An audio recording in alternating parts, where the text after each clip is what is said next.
What is up, ladies and gentlemen? This is DH Thorne with the Fleshpriest, the birthday boy himself, coming at you live. Hopefully all the audio's working. Hopefully everything's working. We had a little bit of trouble because my computer, the beast that it is, it hasn't been upgraded in a while because there has been a problem, of course, with getting graphics card chipsets and things. So I figured, fuck it, I'll wait till the world goes back to being a little bit less crazy, and then I will upgrade. But in the meantime, Fleshpriest, welcome aboard. I hear it's the day that they kicked you out. It's it's the year that my mother celebrates, or the day that my mother celebrates every year. Also mourns. She says she only made one mistake. And hey, I'm here for all of you to suffer because of it. I love it. Are you here to save us with the blood of your impurity, or? That's for each individual to decide. That is in fact not a sombrero, that's a bitchin' ass hat. This, my good friends, is the Gaijin gardener, or the Ronin who got lost in Arizona and just decided to make do. I think it reminds me of the hat worn by the alchemist in the Holy Mountain. That's what it reminds me of. It's like you do have to see it. It's a little hard of a watch if even I love it, and even I love it more for what it represents than necessarily any particular part of it. Like, I'll watch it because I get it. You know what I mean? Yeah. And I follow. But I don't need to watch it more than like once. You know what I mean? It's like that's not to say that there's not a lot of nuance and awesome shit in there, because that guy knows symbolism. Oh, you're right in, Nine says. Yeah, I see it. Yeah. Hadouken! Oh no, not Hadouken. What did he say? He went, Hadouken! Close enough. And thank you everybody in chat, by the way. And I'm noticing there's a fucking shit ton of Geminis here. Like, a lot. Like fucking 20 other people seem to have their birthday within this time, just in this chat here. I think we should end them. I think that there can be only one. Well, don't say that, because I mean, Nina there is a Gemini, and so is Jen Vots. All right.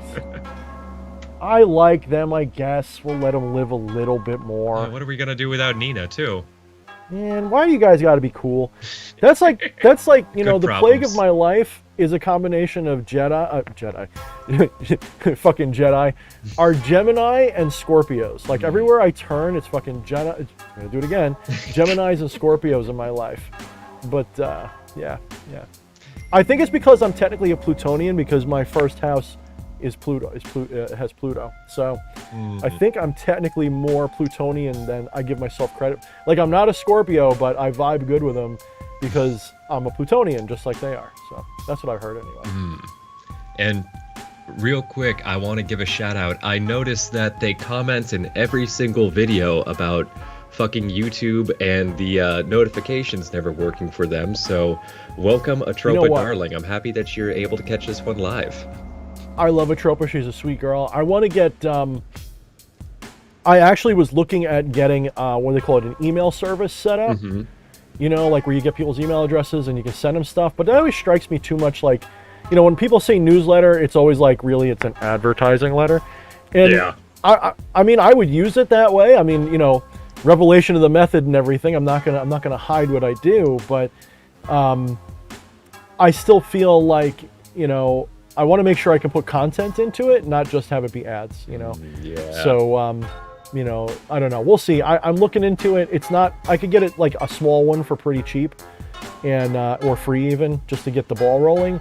But that might help some of you guys who aren't getting notifications for YouTube, because I would probably send it out, be like, this week on this time on this date. But I don't know if that would really help for notifying you like a half hour in advance, like, so. Or just let me get a little bit better at Python, and I might be able to set you up with something for free. Yeah, I'm a little worried about giving you access to my computer's soul like that, but we'll see. Oh no, nothing like that you would know about.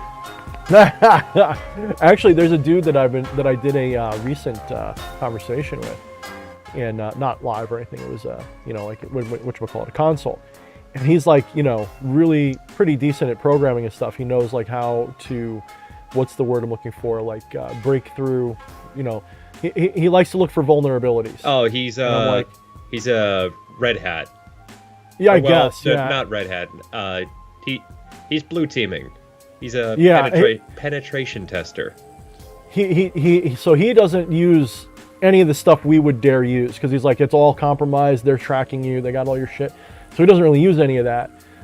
So he was like, "Oh, you've got a Gmail account, of course you do." Like he's like making fun of me, but nicely, And he's a smart guy, and he's like, "I envy you your skills in magic." I'm like, "Well, that's kind of mutual, because we're like reverse. Like you've got all the skill in this other thing." And anyway, but no, like after I met with him, it wasn't long after that my computer started having these problems that I couldn't figure out. It turns out it's these Bluetooth earbuds that I've been using. You might notice that I got my corded one in. Whenever I use these, whenever I turn these on, and I'm not a complete slouch on computers, trust me. Whenever I turn these on, my computer just melts down and doesn't work anymore. It used to work perfectly fine for like almost a year now. So something is wacky in the state of Denmark, and so I'm just gonna have to from now on use these till I figure out the problem. But let me get back that music that we were going for. Fuck yeah. And this is fuck. Wyatt was asking about it. This is the Shogun Showdown, I think you called it. Oh, the song? Yeah, this is a DH Thorne track. Yeah, if you go to I could put the link somewhere. I'm not as proud of this stuff, but I'm gonna probably, I really should make a more than 2 or 3 songs on my DH Thorne's music playlist. I have on Reverb Nation under Fatebinder, or is it Fatebender? No, Fatebinder. You can find my Reverb Nation profile with all of my music pretty much, except for like 1 or 2 songs on it. And I'm thinking about setting up for downloadable and all that stuff, for free, because I don't feel like it's good enough to sell. But maybe if you were to tune it up so it didn't have that bass glitch. Or hey, do Bandcamp. I could do Bandcamp. Yeah, it's really fucking easy on there, because you can. Is it better than Reverb, would you say? I don't know, because I haven't really used Reverb, honestly. But I fucking love Bandcamp. People can stream if we're not sponsored with this, by the way. People can stream with the app, but I have my song up on Bandcamp, and you can just download it freely, and if somebody wants to leave a tip, they can right there. Speaking of tips, okay. Patchwork with the super chat says, "Happy freaking birthday, Fleshpriest." Aww. Thank you, dude. And I am going to say this in advance, that since it is your birthday, we'll reverse the rules of normal payment, where I will give you everything unless it hits the threshold. Yes, it's your birthday, because everybody's tipping for you. They're not tipping for me. So we're going to, usually they tip for both of us, but I'm going to reverse the rules, and you're going to get the lion's share tonight. In fact, you're going to get it all unless they tip enough that it breaks that even mark that I have for the taxes. So what? So everyone, I want you, listen to me very clearly, ignore the, I'm muting the blue man, hold on. Oh, you have that. Man, so he is super modest about money. And I really want him, he's cursing me out right now, you can't even hear it. I want him to be able to buy something nice with all the work he does for me. So tip like a bunch of motherfuckers and give him like $5, $10. He'll even show you a nipple, I'm sure. He's got, he likes to earn his money. So I know he's like, I think he's a soft socialist, so he's probably mad at me right now. But I'm gonna unmute him. All right, he's back. You guys can. Happy birthday to you. Yes, I love that, Eddie. I need you to write lines for me. Fucking give Fleshy just the tip, 2021. Just the tip. I love it. I hate you, but I respect you. In fact, if you want to give Fleshy a tip tonight for his birthday, make it just the tip. Like, that should be the whole thing. I fucking hate this. No, if you guys really, like, if you don't love and appreciate all of you, don't fucking throw your shit in the super chats for me. Appreciate you if you do, but go fucking buy some DH Thorne merch. Go buy a t-shirt, go buy a book. Do something. That would make me even more happy. No. He thinks he's rich because he has a job. All right. Listen, I could do a spell and snap my fingers and make you homeless, bro. You know. All right. Well, I'll tell you, we're just gonna drop this because there's going to be no fruit in this fucking argument right now. So, No, we're just gonna end up hating each other for some stupid reason. It's gonna be great. So it'll probably be my most viewed show tonight. I wanted to make this the people's stream. We don't have any topic right now. We are just flying by the seat of our pants, even more so than normal. If you glorious motherfuckers have anything that you want us to talk about, any questions or anything like that, hit us with it. We want to talk about it. In the chat, if you do @Yepsen, YEPSEN, tag me with those questions and we will discuss them. We want to make this as much about you as possible tonight. That means send nudes to Fleshpriest at Pronto Mail. Eddie Romanov, screw you, I do what I want. You're an adult, I respect that. He's bringing that Big Eddie energy right there, right off the bat. Big Eddie energy saying, screw you, I do what I want. That's why we love Eddie. Eddie is a pal. He is our friend. And Nina the Mystic with that 666 says, greetings DH and happy birthday Fleshpriest. EA co-wedding be on this Sunday, for sure. I hope I got his number now. You know, I would like to, but I actually have my other job on Sunday. I am looking forward to probably catching that on the reruns. So, and Nina, we still have to sit down and do a retry. We will do it. We just got to figure out a time that works for both of us. And I should have some time coming up again soon, definitely in the beginning of June. So let me know like a weekday that you want to do in the beginning of June, and I'll make it happen. So, yeah. And we've got Colt of the Sun as well, says happy birthday Fleshpriest. Thank you, dude. There we go. More like it. Keep it coming, guys. As soon as the more we get, the more likely I am to get a piece of it. So I definitely want you to contribute to Fleshpriest tonight. He's getting the lion's share tonight. We're reversing the cut. It's going to be pretty good. Go get DH Thorne merch. Go buy yourself Go get yourself a hat almost as nice as DH's. I mean, honestly, like I want like a black version of this, like or something. I want to look like or something like for sure. I like this. Like I feel like, you know what? I'm doing it. I'm fucking doing it. None shall pass. Right? What do you think? Oh fuck yes. So right off the bat here, we have Ace the Goblin asking the both of us what we think about necromancy. Ooh. I have never really fucked with it, so I don't have anything meaningful to add there, really. Well, that's not right. It's your birthday. You got to add you got to go first. Watch. I'm gonna do that thing. I'm gonna talk for you, but I'm gonna do it like a ventriloquist. Begin. Oh wait, no. Oh. No, I'm the dummy. You're supposed to talk. Jennifer Vatsa slapped you around with a 666. She said, where would we be if not for butt stuff? Happy birthday to the fleshiest of Fleshpriest. Damn right. Damn right. Love you, I told him if he doesn't start accepting that birthday love, I will, what did I say? I'll refuse you in paradise. Those were my exact words. I will refuse you in paradise, brother. That's a special kind of curse right there. Right? That kind of is. Was that what I said? Was that my wording? I forget what I said. I said it on Steam. That's what it was, because I bought you a game. And I'm like, accept this game or I will refuse you in paradise. Yeah, that was it. Fuck you, by the way. Like, I love and appreciate you, but fuck you. God damn it. Don't make it so hard to love me. And I say that with all non-dual love.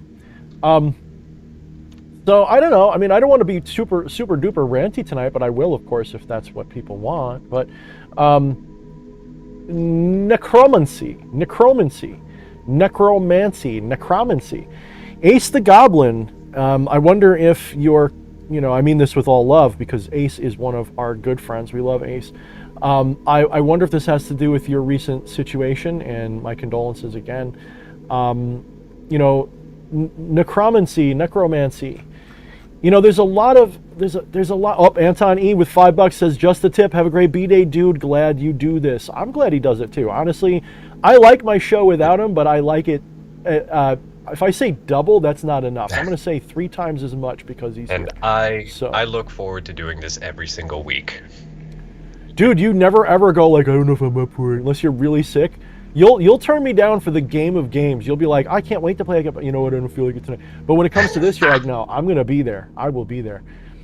I'm glad I got you into it because remember, like when we first met, it wasn't long after we first met that I said that I wanted to start doing live streams, even just for fun. And like that's why I say, like, even if we like totally fail at this and can't make money, I don't care. Like we're just doing this for fucking fun. Like doesn't even have to, dude. We don't even have to talk about magic. There's so much else in this world that I like besides magic and non-dualism that you guys want to do, like video game live streams and shit. I don't mind. I'll do whatever. All right. Anyway, let's back to that necromancy question. You know, as far as like, oh, you shouldn't do it, it's dark arts or anything. I mean, I think you already know what I'm going to say, but fucking do it. If it works for you, then more power to you. Like, I see nothing dark in those arts. I don't understand why people see that. I think that, you know, a lot of that is religiosity coming to bite them in the face. And yeah, here's the thing, okay? As a non-dualist, of course, it depends on which brand of non-duality you believe in, but they all believe in at least 1 or 2 fundamental things that are pretty much exactly the same across the board. Most of them would say that all is one and one is all. Everything is the Brahman. Everything is the ultimate. And then the only real huge disparity I see amongst non-dualists is the existence of a soul or not. And if there is a soul, what is that?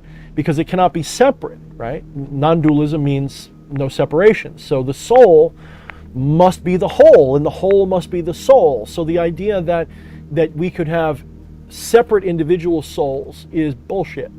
However, we do have avidya, we do have ignorance, we do have that, and ignorance is the primary separation. That ignorance is the loss of knowledge, the forgetting of the truth, the covering up of the truth of our nature, the forgetting that we are all one, that we are all the same thing, that we are infinite and immortal and timeless and all of that. And through that ignorance, the remaining 3 separations of time, space, and identity take place. Once those all happen, you get the Atman. The Atman is, there's nothing wrong with the Atman. The Atman is the Brahman, according to Advaita anyway. They are the same.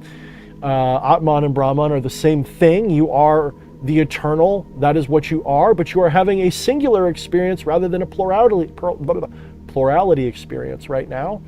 And you can leave that singularity anytime and re-enter the plurality of singularity. It's all paradoxical, of course.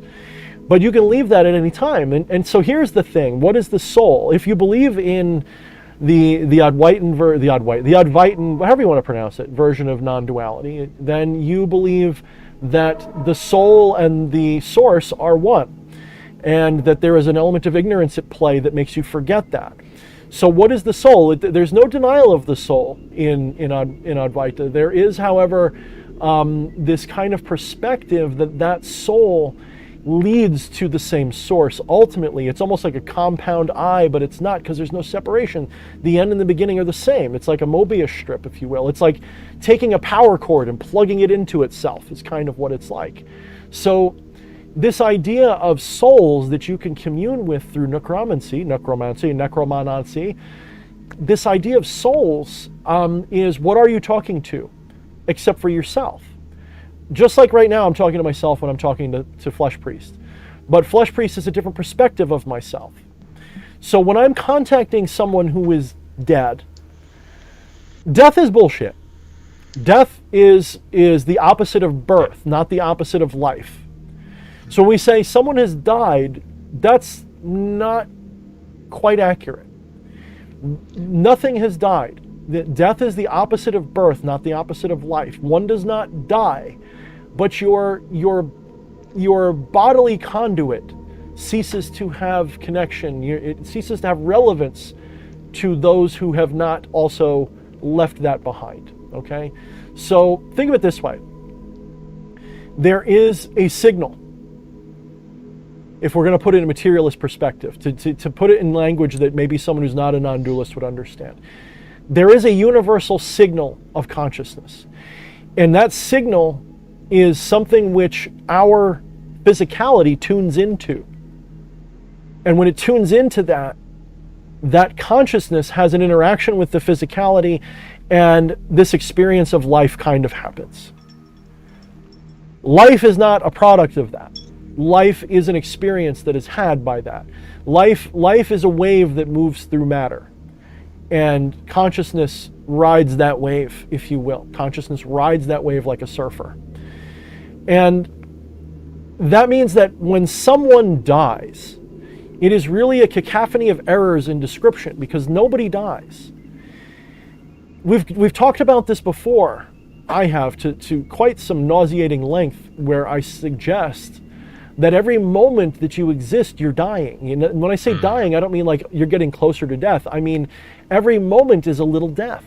Every moment is a new you, because there is no movement. None of that is real. It's a changing of perspective. That is what time is. It's a changing of perspective through the fourth dimension. Even if you look at it in purely physical terms, everything that makes you up is slowly dying, and at what point, when all the boards of that ship are replaced, is it really the same you? Yes, exactly.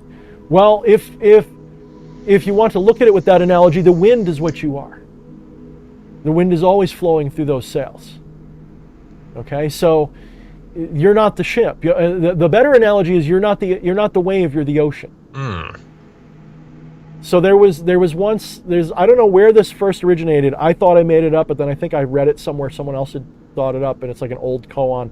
Maybe it's one of my most recent past lives, haha, which is kind of nonsense, because they're all recent. They're all equally distant. But maybe one of my most familiar, most interesting, one of the past lives that was most of interest, maybe this same person recited this many times. But the story is that there was a master and his apprentice, if you will, a master and his student. And they were meditating on the shore of a great ocean. And they were watching the ocean as they meditated. And as they did so, the young student began to reflect on his master's mortality. His master's getting old. He's approaching the end of his life. Because in many cultures, the old guru, the old master, the old shaman pairs with the young, because they are both closest to the source, is the story. You know, when you have a really old man, they're very near the grave, and when you have a young child, they're very near the same source, because they see them as the same source, if you will. So very often that would happen, and the young student was contemplating his master's death, and he said, "Master, what happens to us when we die?"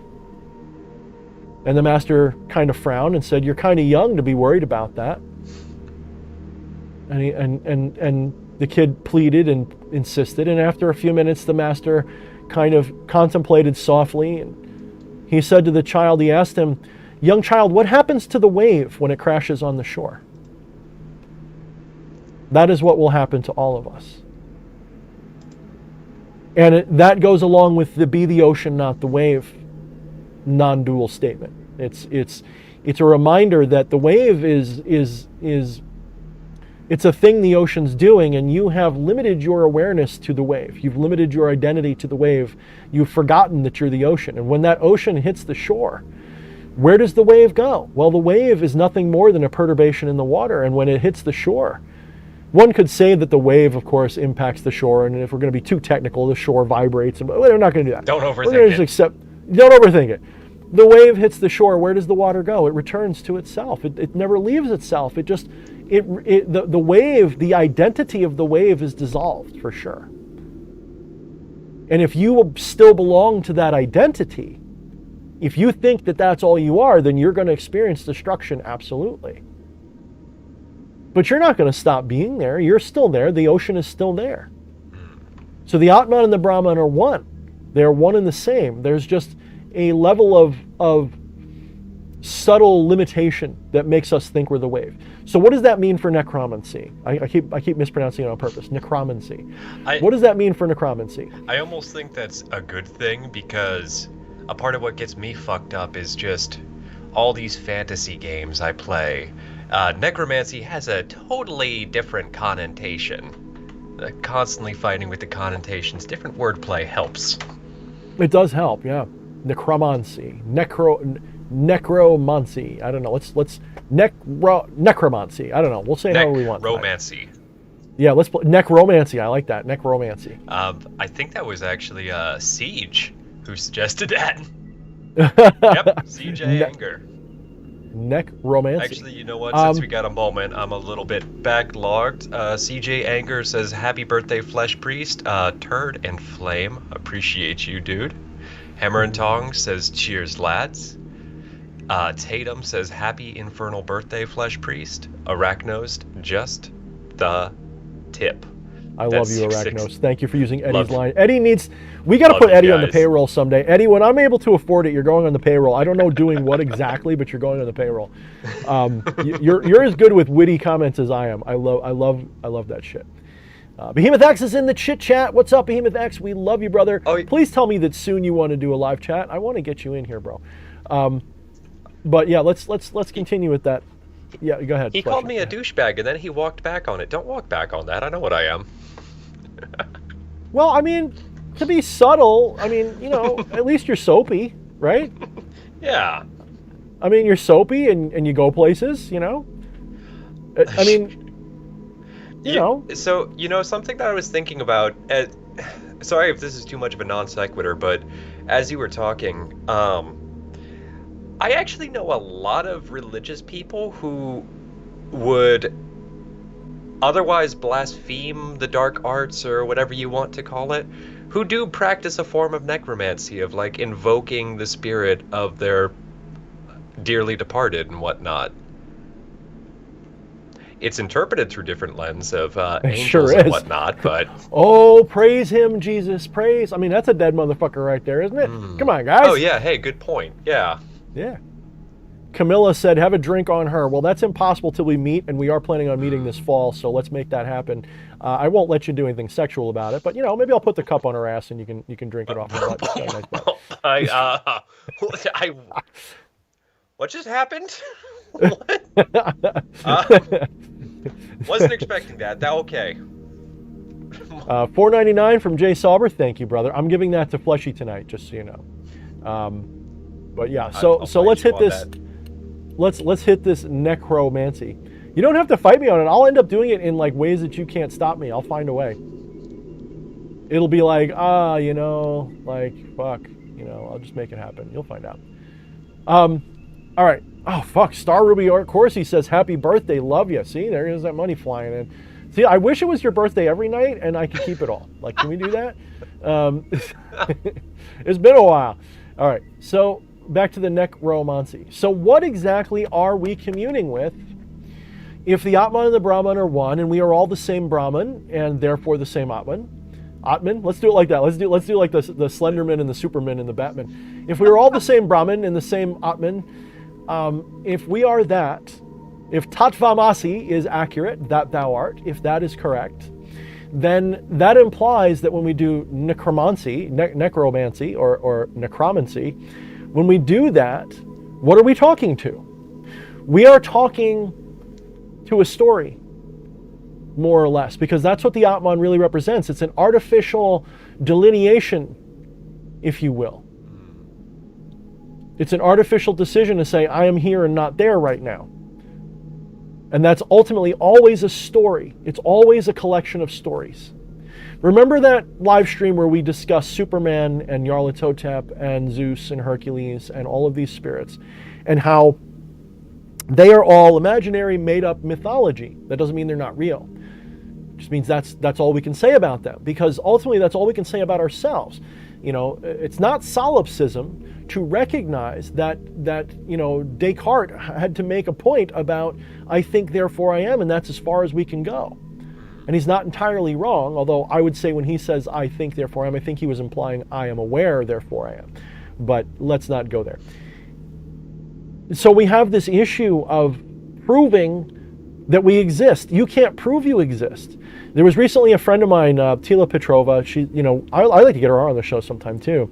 But she asked the question about, is Satan real? Not asked, she's got her own opinion about it. And I disagreed somewhat, not fully, but I was trying to aim for a bigger answer than just real or not real. And my answer started with, when someone can prove to me that they are real, I will listen to their opinion about whether something else is real or not. And no one will ever be able to succeed in that challenge. It's impossible. For all I know, they're just a figment of my imagination. To prove that you're anything else would require that you are inside this experience, which you're not, right? So that doesn't mean you're not real. I am not a solipsist. That edges into solipsism if you don't understand the rest of the story. If you think that your brain is all that is, if you think that your mind is all that is, you don't realize that your mind is also a thing that your awareness experiences. There's actually something above that mind that's observing all of this, and that is a universal constant. That is the source, not the mind. The mind does not create the world, although it may create relationship with the world. It may play a big role in the creation of the world. It definitely creates the parameters of what we see by processes of elimination and pattern recognition. It does not create it, however. The idea of proper Advaita Vedanta, non-dualism of pretty much any stripe, is that there is a fundamental nature that is true. It is that what we see is illusory on some level, for some reason, in some way.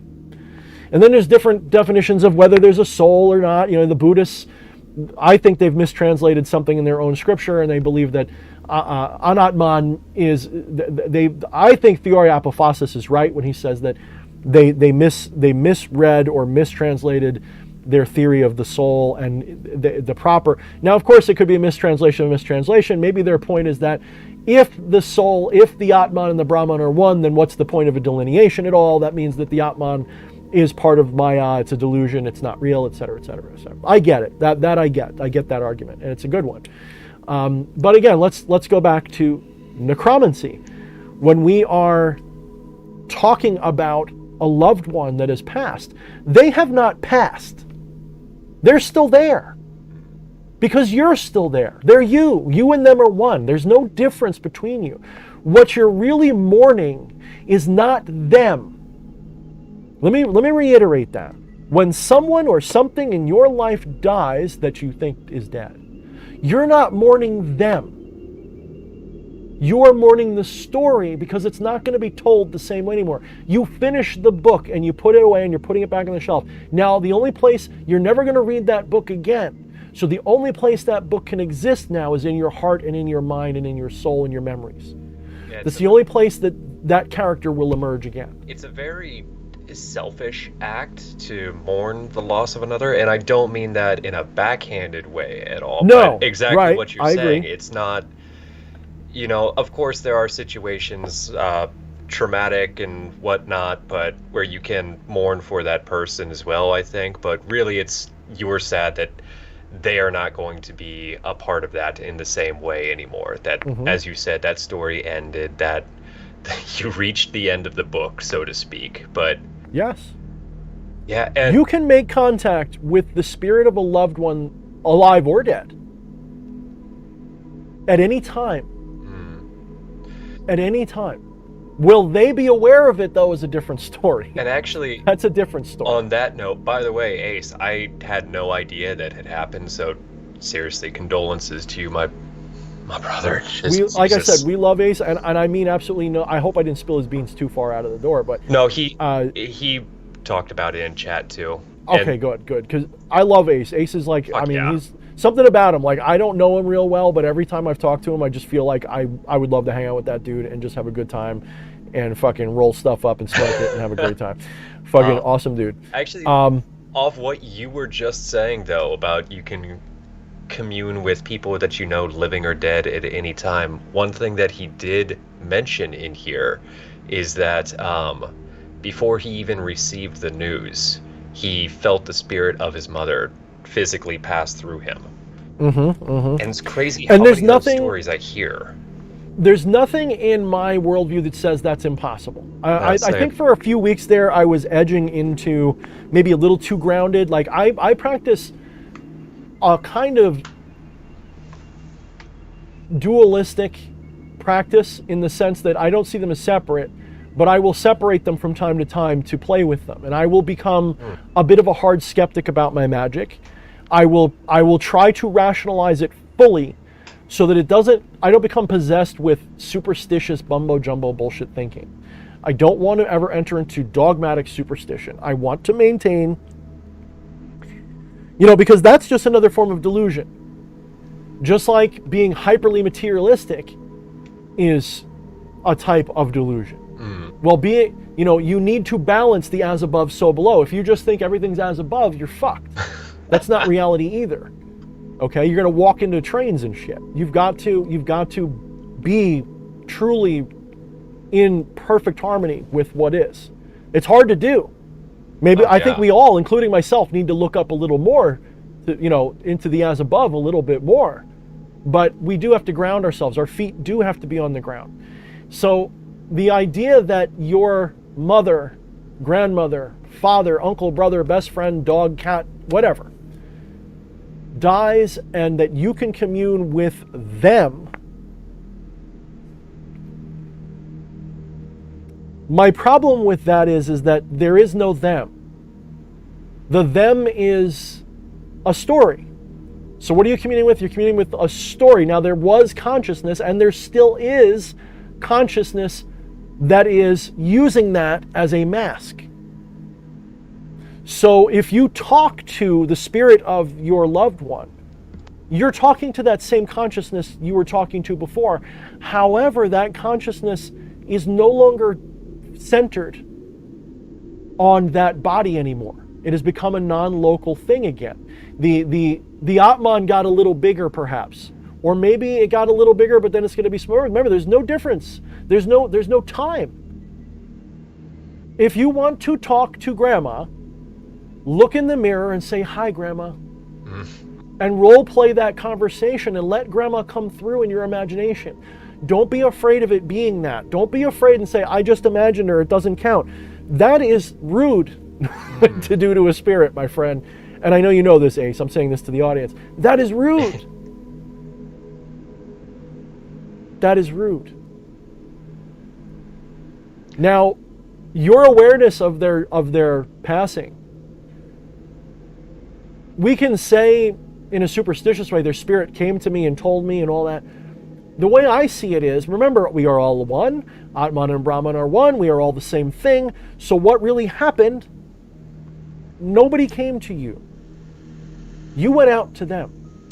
You recognized somehow in your subtle senses, the bigger portion of your Atman, your watcher, whatever you want to call it, which is all superstitious ways of talking about it.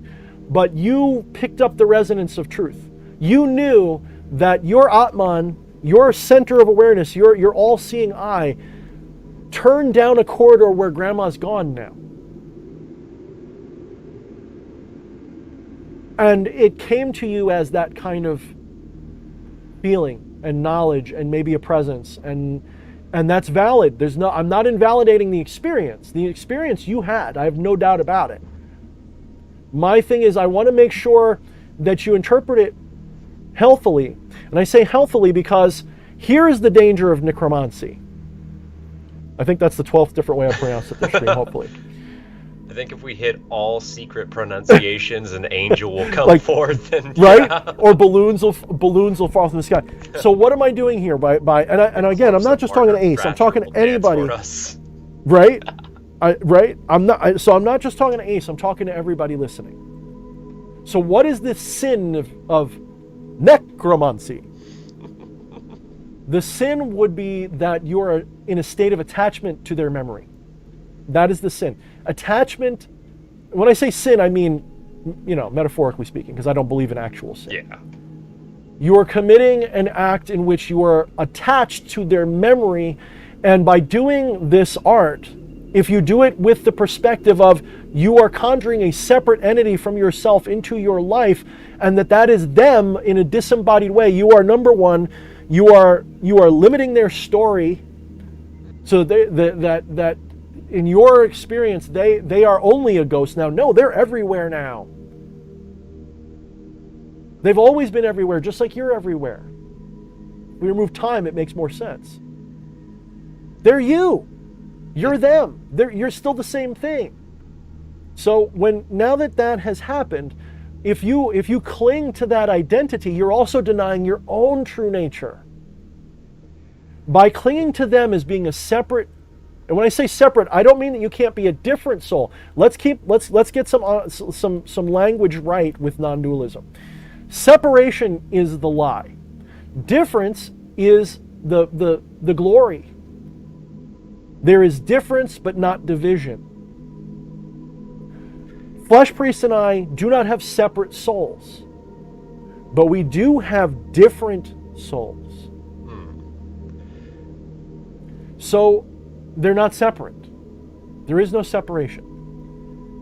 I'll explain a little bit more about that in a minute. How would you say... So this... Yes. Going back to that whole wave analogy, would you say it's... What you're saying could almost be defined as just because that wave has crashed on the shore and that identity of the separation of that wave is no more, you perceiving your own wave can still feel the ripples of what that once was, because you are all still the ocean. Great way to take that analogy to another level, dude. Very good. So that could be exactly what it is that is causing, yes, very much so, very much. And that could be what Ace experienced, right? That could exactly be what it is. But then again, time is also an illusion, so why can't I feel my great-great-grandchildren's souls talking to me? Maybe I can, maybe I can. Or maybe those ripples are just so small. Aaron D, he knows where I got that from. Thank you, Aaron D. You said it today. Fucking Aaron. He said it today on my post about separation, and he said it very well. And I'm quoting him. I should have given him credit for that. I didn't realize that. I forgot actually I was quoting him. I do that. Thank you, Aaron. Thank you very much for that quote. So what is it that's going on? So if you have an attachment to that identity, attachment doesn't mean love.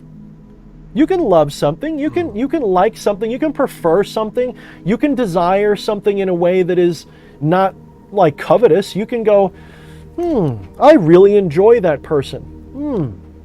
I kind of wish I could read that book again. But you kind of do, and you kind of can. So attachment is a funny word because it actually implies its opposite. Attachment requires a delusion of separation in the first place. If you do not see yourself as the thing that you seek, that's when you feel attachment. You can't let go, and so therefore, the reason you can't let go is because you feel like you're not the same. You don't realize that it's still always there. It never leaves. It never goes away. So you feel attached to it. So, no, it's not unhealthy to commune with their spirit. That is not what's unhealthy. The unhealthy part is the reasoning why and the way people respond to it. Think about all those people that go to these psychics who say that they will talk to you in the spirit of their dead grandmother, and they will take you for a ride and absolutely, utterly destroy your life, taking your money. And anytime you want to talk to grandma, she's there, but she will never tell you the exact location of the wedding ring that's worth $10,000. I can see it, but you haven't paid this medium enough. I mean, this is think of what they go through, these people. Think of it. Now, the reason we do this is because it validates our own sense of separate identity. By having, so it's kind of like a weird kind of, Ace, I know, dude, I'm not just talking to you, man. I please understand, I believe you are fine. You're not even just going to be fine, you are fine. I'm talking to the audience at this point, because you asked the question, and I'm answering it to the audience. I'm not answering it directly to you. Whatever is useful to you in my answer, take it. Everything else, just throw it away. You are the wave, but we have dove into the full ocean now. Yeah, we left you behind, dude. Yeah, I left you behind, dude. I'm sorry. I love you, man, but keep up. I'm kidding. But keep up. I mean that with love. You're still a part of this grand ocean. Right, you're still there, and I see you back there, bro. I feel you, but I gotta keep going down deeper. I gotta go below the surface. Deeper.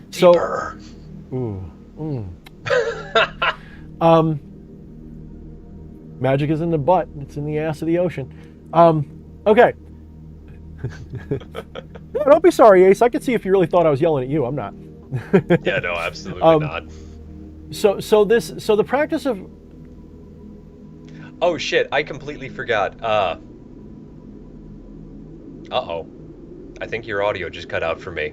No, I'm fine. I was mouthing something. Oh, okay. Well, I was trying to think. You son of a I'm trying to bitch. think of all the ways I said Oh, necromancy. You totally That's it. fucked with me. Necromancy is next. I totally forgot, and he's not here anymore. Behemoth X swung by to say hello and then dropped out, but he also left us a very nice super chat. So, fucking appreciate you as well, you dude.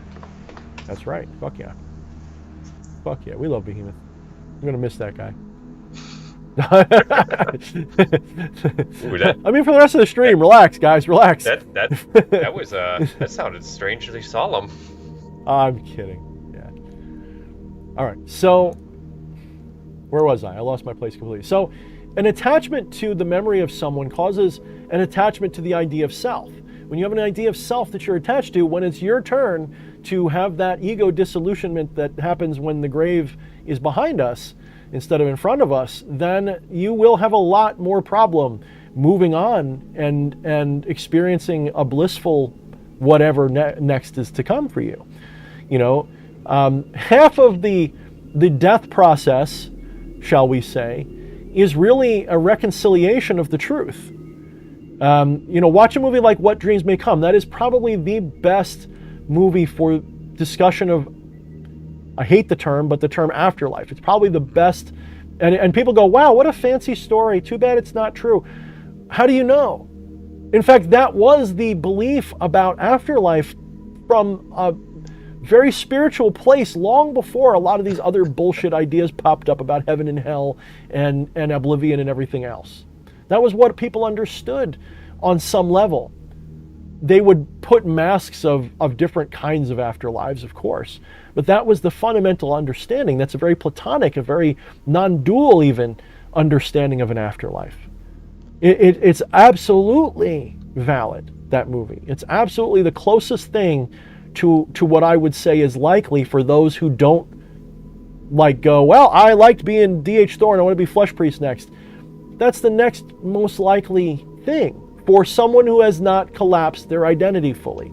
For someone who still clings to an identity, that is the most likely turn of events for anyone.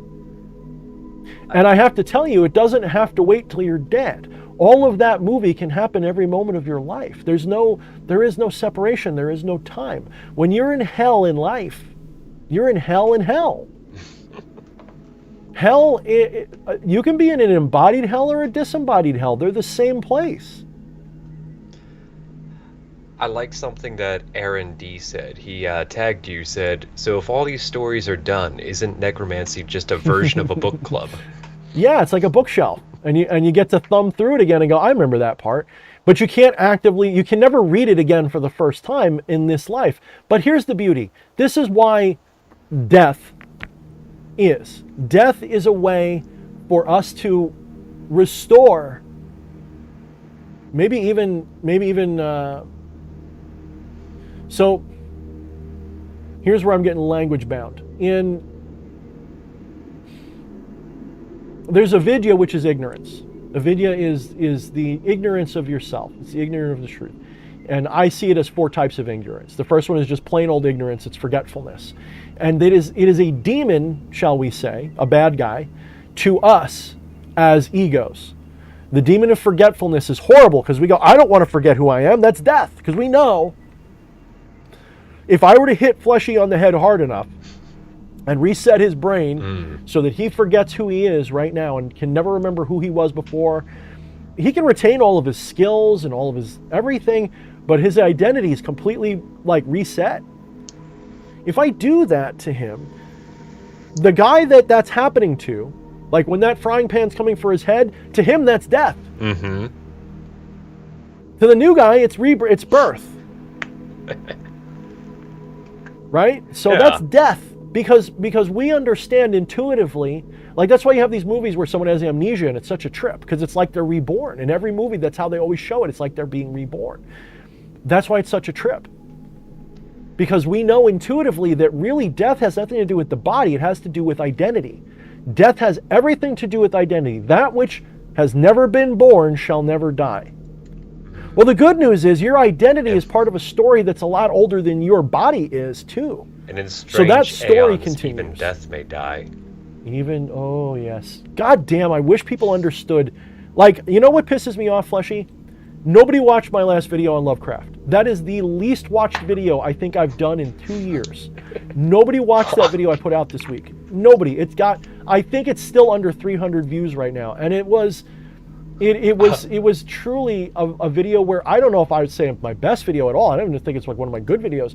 But the shit that I say in that video, you need to pay attention. Because Lovecraft totally channeled the truth somewhere. He symbolically got it, whether he realized it or not. Like, he channeled that shit. I feel bad. I'm part of that problem. I saw it. I'm like, I've got to watch this once I have time. CM Helnickian says, I wish to receive the sacrament of flesh from the Fleshpriest. Happy birthday. Flesh, show him your nipple. I command it. I'm going to do it because I want to, not because you told me. I command it. Nice. I could barely see it because I was going to say I could barely see it because of the text scroll. And Patchwork says, I was there. I don't know if he meant on your nipple or dancing on the head of a pin. I think the ambiguity makes it better. I know my True Blue friends and fans watch it. I just mean like my general audience. Like, it was a dud. Like, it was like 10. It was like the 10th spot out of 10. Like, nobody liked it. It had 1 dislike before it even had 5 likes. Imagine that shit. Hey man. See me? I'm not pissed. I'm just like I'm doing the Kermit with the T thing. People are scared. People are scared of Lovecraft. That means it's working. That could be it. It could be it. Suckly. It could be that YouTube's like. Flesh. God damn it, Jocks. Jacquois. I'm gonna say Jacquois. I like Jacquois. Jacquois. Oh fuck. So we had another question here, and I forgot to fucking paste the second part of it. Hold on. Well, let me just finish the necromancy for a second. I will finish it now. So, what are we doing? We are communing with the story just like we do when we conjure any spirit, and that means you get to create the form it takes in many ways. And the consciousness you're communing with that was once limited to their body is no longer limited to that. In fact, it never really was. But you are now capable of recognizing that consciousness that was once focused on their body is now everywhere. And you can talk to it just by talking. It hears you. And you don't even have to use your mouth. You can just, Grandma, can you hear me? And they're there. They really are. Now, Grandma isn't there. That is to say, that person who was alive is not there. But there's no difference between that and the Fleshpriest that was here last week. I'm not talking to that Fleshpriest anymore, am I? Are you that delusional that you think that the Fleshpriest that I'm wishing happy birthday to is the exact same Fleshpriest that I talked to last week? That guy's dead and gone. Yeah, but the consciousness is identical. It's what you're saying about death making no difference for community. I feel that's really like when you're my mom's still around, and sometimes I'll be doing something and like I'll hear her in my head just like, you got to remember to say please and thank you. And it's like there would be, I feel like there would be no difference if, from now to when my mom passes, if my mom passes, like hearing that voice, like there's no difference. Yes, no difference. There's none. I had a friend, a consult. They're paying me for my advice. I call him a friend though, because like we got some interesting things said to each other. And they were like, "Could you channel my grandfather for me?" or so. I think that's what they said. And I said, "No, do it your damn self." I said it nicely though. I'm like, well, how? I don't know how. I'm like, okay. Imagine they're with you right now, and what would they say in response to the question that you would have asked me if you thought I was Grandpa? What would they say? Oh, I think they'd probably say this. You just did what I would have done. Yeah. That's it. I would have put a show on it, but I didn't know your grandpa. So my answer would be my version of your grandpa. It wouldn't be right. And then you're going to get the people who go, that's not true because because I know that there's a medium that can really, well, maybe they're just better at guessing. Maybe they know something. Maybe they have a psychic gift about it. Yes, but they're not seeing Grandpa. They're seeing into you. They're seeing your memory of Grandpa. That's what they're really finding. And then they're using that to resurrect their memory, if you will. And I'm not saying that weird shit can't happen. It's just that the person wasn't there when they were alive. Ooh, I'll keep beating that horse. It's like if they had no framework or consciousness of that wave which crashed and left upon the shore, then how can they even hope to identify all the ripples that still flow throughout the ocean? Whereas somebody who is sensitive enough to look into your idea of that wave and can see all the little micro adjustments and whatnot that you are doing might be able to pick up on how that crashed wave still ripples through you. Yes.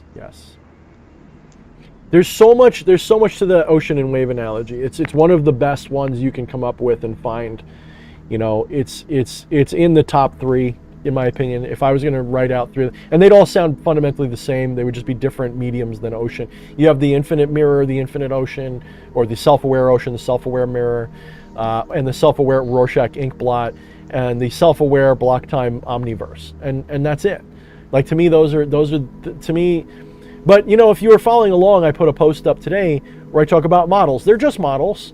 Those are just models of something, and models are more about the person who made it than the thing that they're really making the model about. Because to make a model, you have to identify what's important for a model to be, because a model can't be a one-for-one exact copy. A model must be different on some level, even if it's just a difference of, you know, even if you make an exact copy, the copy is still not the original. So whatever. Anyway, a model is always based upon what the modeler thought was important to model about the. I know this because I'm an artist. When someone asks me to draw their face, which I'm not very good at anymore, but if someone asks me to draw their face, I've got to figure out what parts of their face really distinguish them from other people, and I got to accentuate those, and then I got to figure out what shapes resemble that. I've got to translate all of that into new things that are not the face. When I draw a picture of you, I'm not drawing your face, I'm drawing my impression of it. So when I draw your face, I'm actually telling you what I think is important about it. So I'm really telling you more about myself than your face. And the same thing applies to all of this. It's the same thing applies to every single bit of non-dualism and Maya and everything that we're talking about.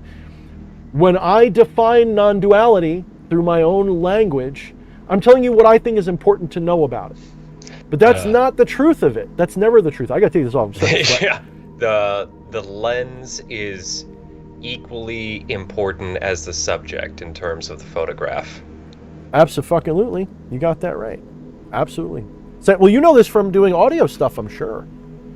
Oh, I'm sure there's a similarity there with the audio stuff. Oh yeah, I was absolutely speaking in metaphor, but yeah, no, there definitely is a literal comparison there too with audio. So okay, I'm done ranting about. Oh, you know what?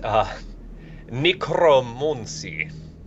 Necromancia. Necromundia? Oh no, wait, that's yeah. Necromongery. This is a little bit late, but I got too much amusement out of this to not say it. In terms of the one dislike on that video before you even got 5, Jacques said, "I put a dislike because it keeps you humble." No, it doesn't. You fool, Jacques. So we no such thing. I don't do that shit. You know what actually makes me humble is when people genuinely support me. Now, I don't mean kiss my ass. That is not what I mean. I hate that. I hate when people kiss my ass. I mean when they genuinely, like, when my stuff makes a difference in their life. So it's not when they support me, excuse me. It's when that does humble me, when people come out of the woodwork and be like, "Oh, I bought your stuff because I love you." That's great. But I'm talking about when they're like, "Oh, what you said changed my life." Then I go, "I really fucking hope I said it right. I Oh, really yeah. fucking hope I did that right. Like suddenly, like now people misunderstand, you know, a lot of things. We can have a conversation about arrogance and ego and all of that. A lot of people think that I'm like this big arrogant motherfucker. Being a person who doesn't take shit from people is what I am. Arrogance isn't really what I'm about. In fact, if I was arrogant, I wouldn't be so eager to see other people do well.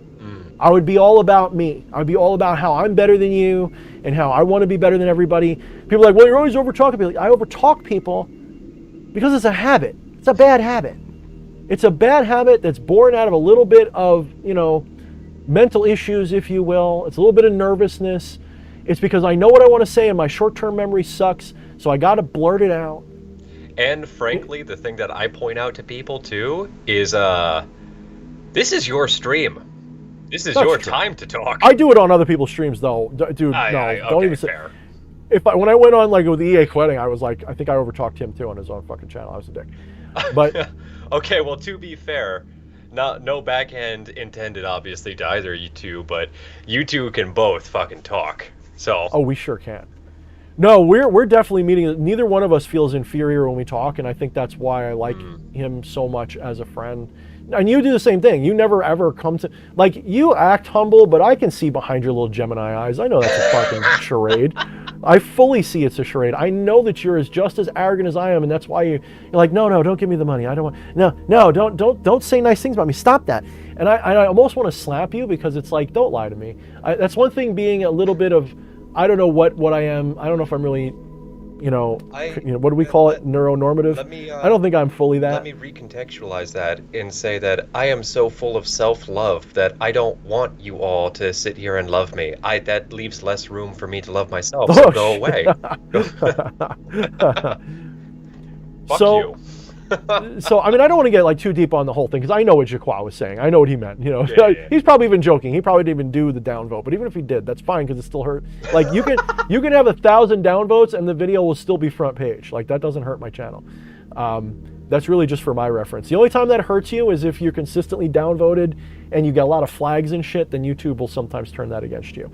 But yeah, so arrogance and ego and all of that stuff. The only thing I find worse than an arrogant person is someone who is so arrogant that they try to act like they're not. If you know what I mean. That's the only thing I respect. About 12 of them. I genuinely respect someone who is sincerely arrogant, providing that arrogance isn't malevolent arrogance. To me, there's benevolent arrogance and malevolent arrogance. If you know you're the universe, you better fucking love yourself. Full stop. If you know you're the universe, you better love that. If you know you're the universe, that means the whole universe is love. You must love it all. I might go, I hate that guy. What I hate is that interaction I'm having with them. But I know they're me deep down. I know that they're me. I know that we're one and the same thing. So it's kind of like saying, man, I really hate this hangnail. I really hate the way this hangnail makes me feel. And it doesn't make me feel anything. I hate the way that interaction's going. So the idea of someone coming to me and saying, and I get this a lot, I really do. And you know who does this every time? It's never an arrogant person and it's never someone who actually cares about me. So people who come to me and say, you're an arrogant, egotistical son of a bitch, they're always people who hated me from the start, but they were hiding it. And I know they were. They're always just haters. They are the ones with the arrogant problem. In every single case, because something about me challenges, threatens, or otherwise makes them feel a little inferior because I won't shut up and give them the respect that they feel, the entitled respect they think they deserve, whatever it is. Well, I think that's, I can't remember exactly how you put it, but backtracking a little bit on what you said earlier, when you were able to say something or have somebody just very genuinely, actually, before I even finish this thought, Marion Eisenberg, happy birthday, Fleshpriest, fucking appreciate you. Thank you for the super chat. Marion's a great person. We've had her around for a long time. We like her. Thank you, Marion. When you are able to affect somebody in that way and shape their lives, even if it's putting out a piece of media that they resonate with, like brave enough to shine your light in the dark and have others be like, oh, I'm not so weird after all. Like, oh, look at this. Somebody else resonates with this. Or even the people who want to cast stones at that light because it's a little bit too bright for their eyes. You're making a change in somebody, whether it's, holding them up and making them realize like I'm doing pretty okay, or as a reflection of this is the things that I don't like about me. One way or the other, you're doing good by making a change in somebody or giving them something that they can reflect off of. I think the worst thing of all would be to go through everything and have no change whatsoever or no effect. Yeah. Being forgettable is like the worst thing of all. Well, that's a very ego, when I say ego, I don't mean that nasty, but that's a very ego identity delusion thing to say, because we don't really affect anything. But I take your point, and it's a fair one. I'm not saying it's not a good point or anything, but it is part of the delusion. No, I get what you're pointing, but it is part of the delusion. But it's one of those parts of the delusion that doesn't hurt. It doesn't hurt our being to do that. And we all want to feel like we make a difference somehow. And if that means I've got to be infamous or famous, I kind of don't care. I mean, I get off on the fact to some extent that sensitive assholes don't like me. I kind of get off on that a little tiny bit. I don't mean that I want to offend people. What I mean is it saves me a lot of time and effort getting to know people. When they find out about me, they go, he's so arrogant and abrasive and opinionated. I go, good, I don't need you in my circle. Goodbye. Flush, flush, flush. I'm not here to collect friends. If I was an arrogant person, I would. Boop. Get it? It's that simple. In every single case, I'm gonna lower my tone. Maintain low tones, Dan. Maintain low tone. In every single case, when someone calls me out for arrogance or ego, it is their own ego and arrogance that has been wounded, not that I did anything wrong. Because anyone who has ever been in a position to say that about me, who's been like a friend and then said this and that, I have done everything I could to support them, their work, their progress. And I look at them now and they're still wallowing in the same world, the same failures, the same miseries, and now they don't have me to blame. Someday they will have no one to blame. And then maybe they'll realize what I realized a long time ago. You have to love yourself honestly and sincerely. And that extends to your whole tribe. I'm not here to save the world or anybody, but if I want to do well, Fleshpriest has to do well. If Fleshpriest has to do well, then pretty much everybody watching me has to do well, because you're not going to donate to us. You're not going to buy our stuff. I want you all to do well. Not only that, I want you happy as fuck. I want you free as fuck, because I want to be free and happy as fuck.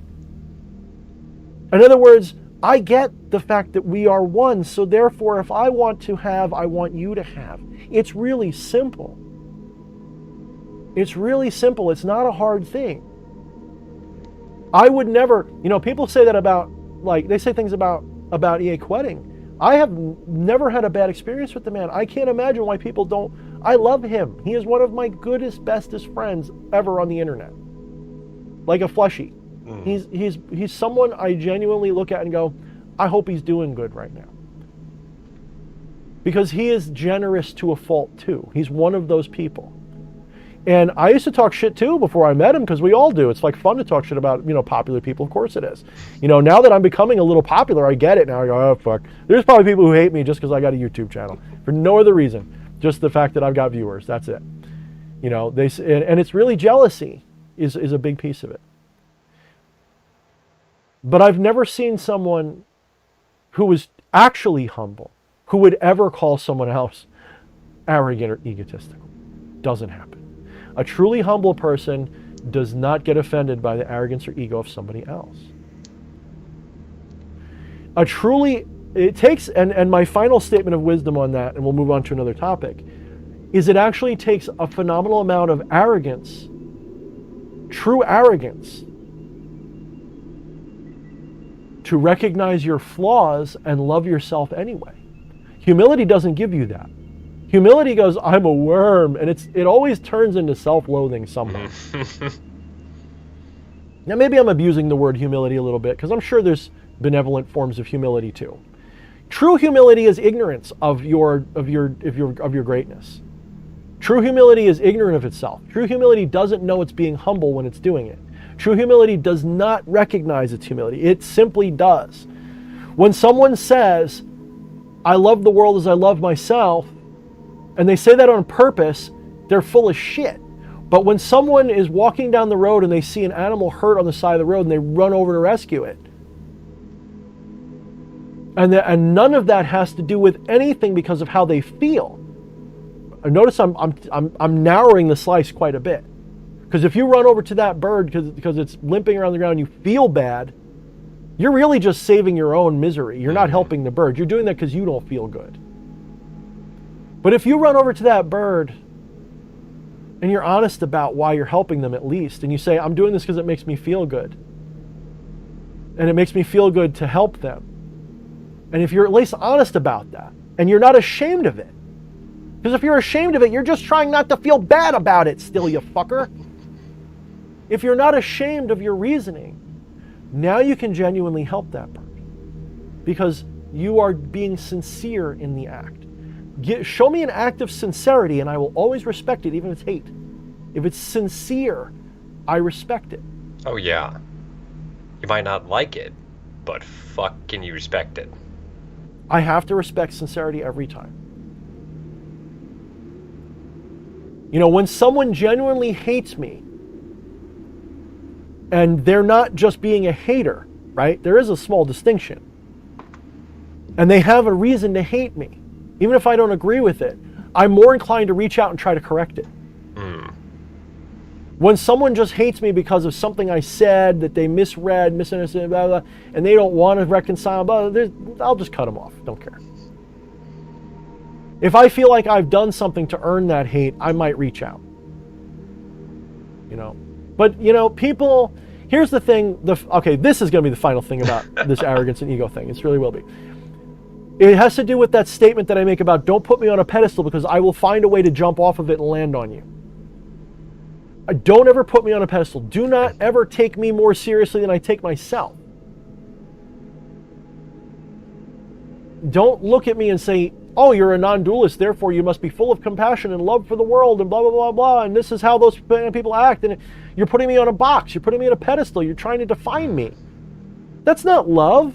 That's ownership, you fucker. You don't own me. As soon as you put it in the box, you limit what it can do. Yeah. That's why, like, I hope that I get to a certain level of fame, but no more. I don't want to get to the point where I'm so world famous that I've got, like, a stereotype I got to live up to. Or maybe I'll just be famous for not doing that. Maybe I'll be famous for not being. Oh, what you don't want to have your own keeping up with their why? What the fuck? Keeping up with the Kardashian. Why can't I pronounce? You know what? Good. I'm happy I can't pronounce that name. You don't watch your own reality show? And today we're gonna scare normies at the CVS. Right? I mean, that's the thing, you know. Sincerity again. You know, give me sincerity always. Always give me sincerity. Always. Yes, there's a symbiotic, good catch, Aaron. There's a symbiotic and parasitic form of selfishness. And remember, which one comes from separation? The parasitic one, right? Because even the parasite gives something back to the environment. Even calling something a parasite is almost like a denial of the true synthesis of reality. Because even a parasite is food for a fish. You know, even a mosquito feeds the fish. Everything's got its place. Everything's got its place in the symbiotic timeline of reality. It's like a circle. So, why did that make me laugh? Weren't expecting that reference, were you? Why did that make me tickle so much? All right, so Jacques, I agree. Haha, normies, get out! Can we get Big Man Tyrone as a special guest, Fleshy? Could you look him up and get him on the show? Ooh, I want Big Man Tyrone because I think. You know what? I think he's on Fiverr. We might be able to get our next intro by him.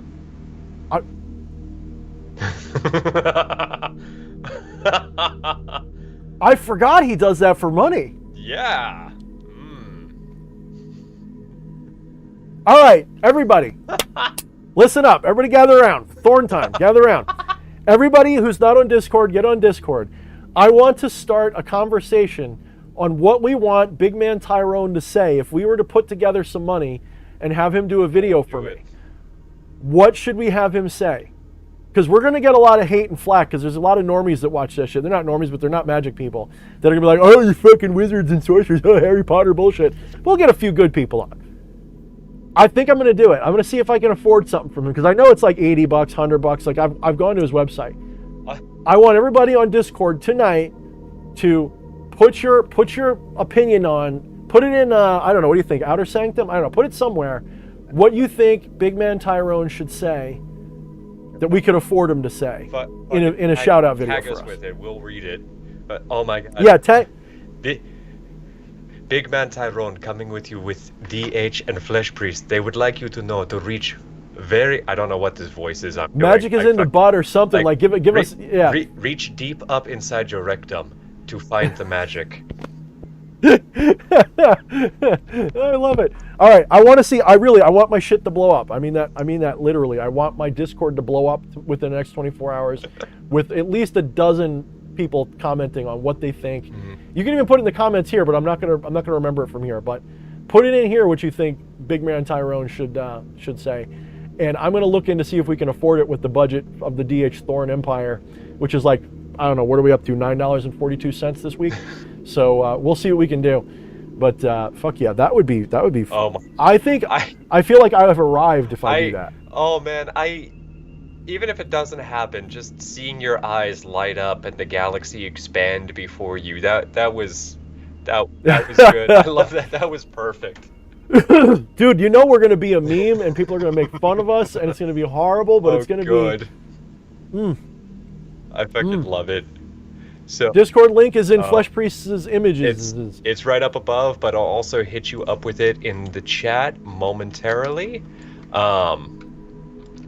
Okay, so our next question comes to us from typing and trying to read at the same time from Wyatt Coverdale, and it's been a little while since he asked that. In the chat afterwards, he was talking about Mickey Mouse and about how the Mouse Corporation owns everything. So I'm gonna read this in my Mickey impression because Mickey Mouse is definitely Hydra, by the way. Oh yeah, absolutely. Don't get in on that. That's not even a conspiracy. Fucking hail Hydra, you fucking Mickey Mouse Club freaks. Yes, Jaqua, maybe we'll get the attention of Styx. We'll have a nice conversation with Styx. I actually read his meme magic book. It's actually pretty good. So I like when he writes for himself. He doesn't do that enough. Wyatt Coverdale asks, here we go. A question for Thorne. Is it possible for an egregore to summon an egregore? And would that egregore summon the one that summoned it and create a sort of feedback loop and summon each other? On top of that question, could an egregore summon itself? And if this whole thing is possible, then where would that egregore live? On a deeper plane of the astral or something? Okay, for my birthday, we're doing just an entire stream where you do Mickey Mouse and other various voices like them. Okay, so I will only really address the first part. Wyatt asks a lot of questions, so I like to put a high bar of entry for his questions. That's why I like Fleshy picking them for me. The question is, it starts with a kind of wacky premise, because if you understand my philosophy, you understand that I'm telling you we're all egregores. Yeah, and the first thing I would say to that is that obviously an egregore can summon an egregore because you have done it. Well, so level 1 is we're all egregores. So yeah, obviously we all. Level 2 is nothing summons anything, because everything we see that changes and happens is an illusion. It's Maya. It is the delusion of reality. So there is no summoning, and we all go, yeah, I know that. And then we go back to doing exactly the same. Everybody. I love when people know that, like they do know it, but they just gloss right over it. They're just like, yep. Anyway, so I'm gonna go eat now, and everybody just like completely because everybody knows deep down inside, they either know that's true or they only know it intellectually and they haven't lived it yet. If they live it, if they know it's true deep down inside, They also know that this is a choice that they've had, that they've made to live this universe. And so they go, yeah, that's great. Back to the game. It's kind of like when you're playing D&D and you're role-playing. Don't die, Fleshy. It's your birthday. If you die on your birthday, I mean, I'm not attached to your memory, but I might become attached to this moment. It would really suck to have it die, because then people would be like, oh, remember, like instead of like Big Man Tyrone being about DH Thorne, it's gonna be Fleshpriest, and it's gonna be horrible. I'm sorry, chat fucking got me right there. What was that? Was it the Donald Duck question? 2 comments. Eddie Romanov with, I read about a guy who got a couple ribs removed so he could evoke himself, and Hellspine Eddie said, nice one, Jacques.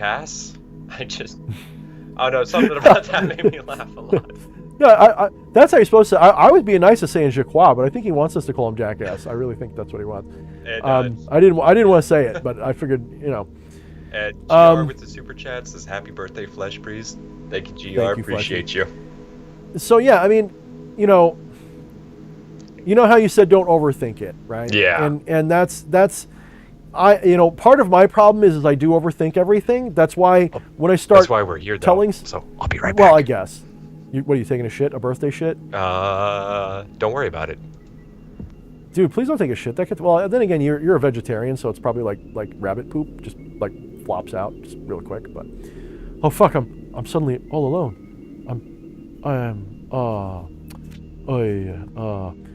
So he says, yes, of course, but I mean an egregore that exists without a form, one which acts only a thought process instead of a body, sort of like parallel universes, but with souls.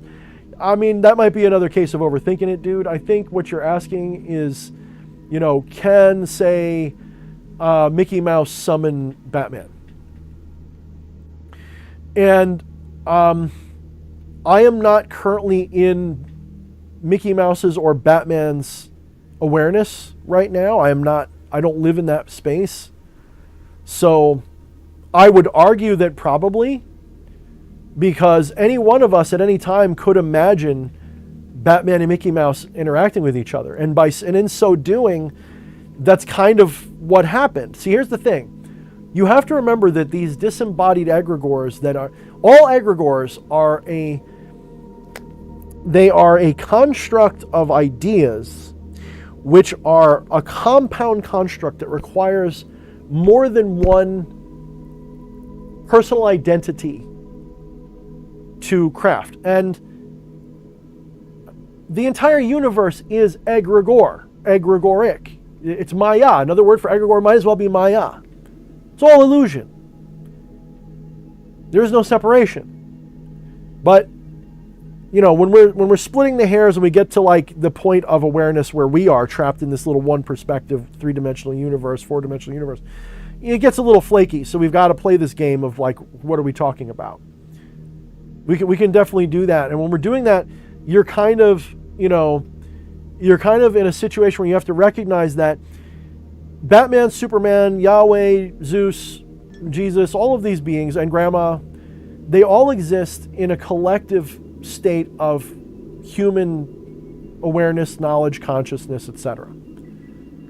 And so this is why I say they're non-local, disembodied, because they are no longer or never were, either is valid, limited to a human physiological place of awareness.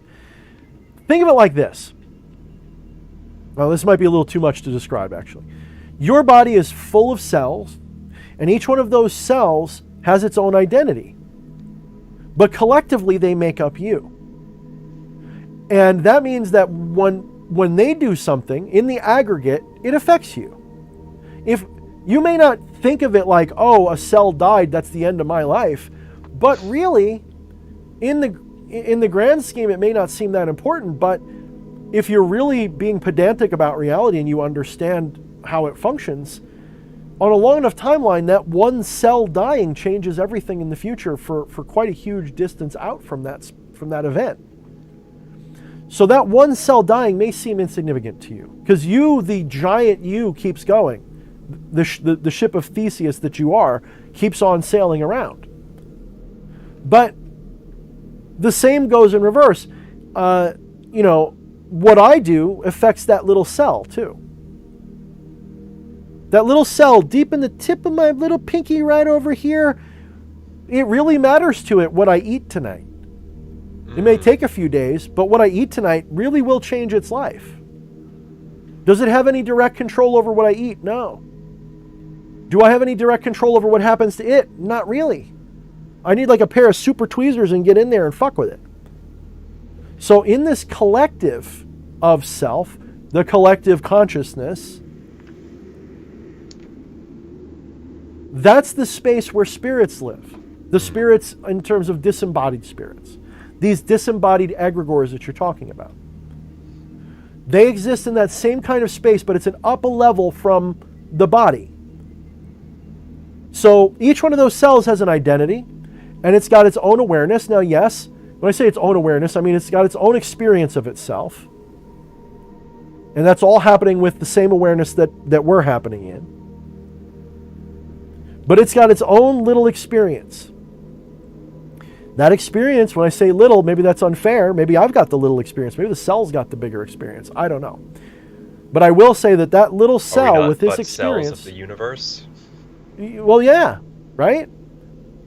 So that little cell has its own experience, and that experience is a cell's experience. It may seem primitive to our brain, but you couldn't do what that cell does. Yeah, the only thing that defines it as primitive is our perception of it. It's what did we say about models all night? We model value based on what we think is important. Yeah. Right? It's a model. So I go, cells aren't intelligent because my model of intelligence only counts what I think of as intelligent. That fish is so stupid it can't even climb a tree. Exactly. Yes, exactly. So I know I'm going all over the place, Wyatt, but I'm getting to the point. As always, I've got to be overly pedantic, as always. I need to have like some cognac and have like a... yes, indubitably. That's got to be its own special stream, the smoking jacket stream. When I can have cognac again, I'll do it. Right now I'm limited to rum and shit, and I don't even have any.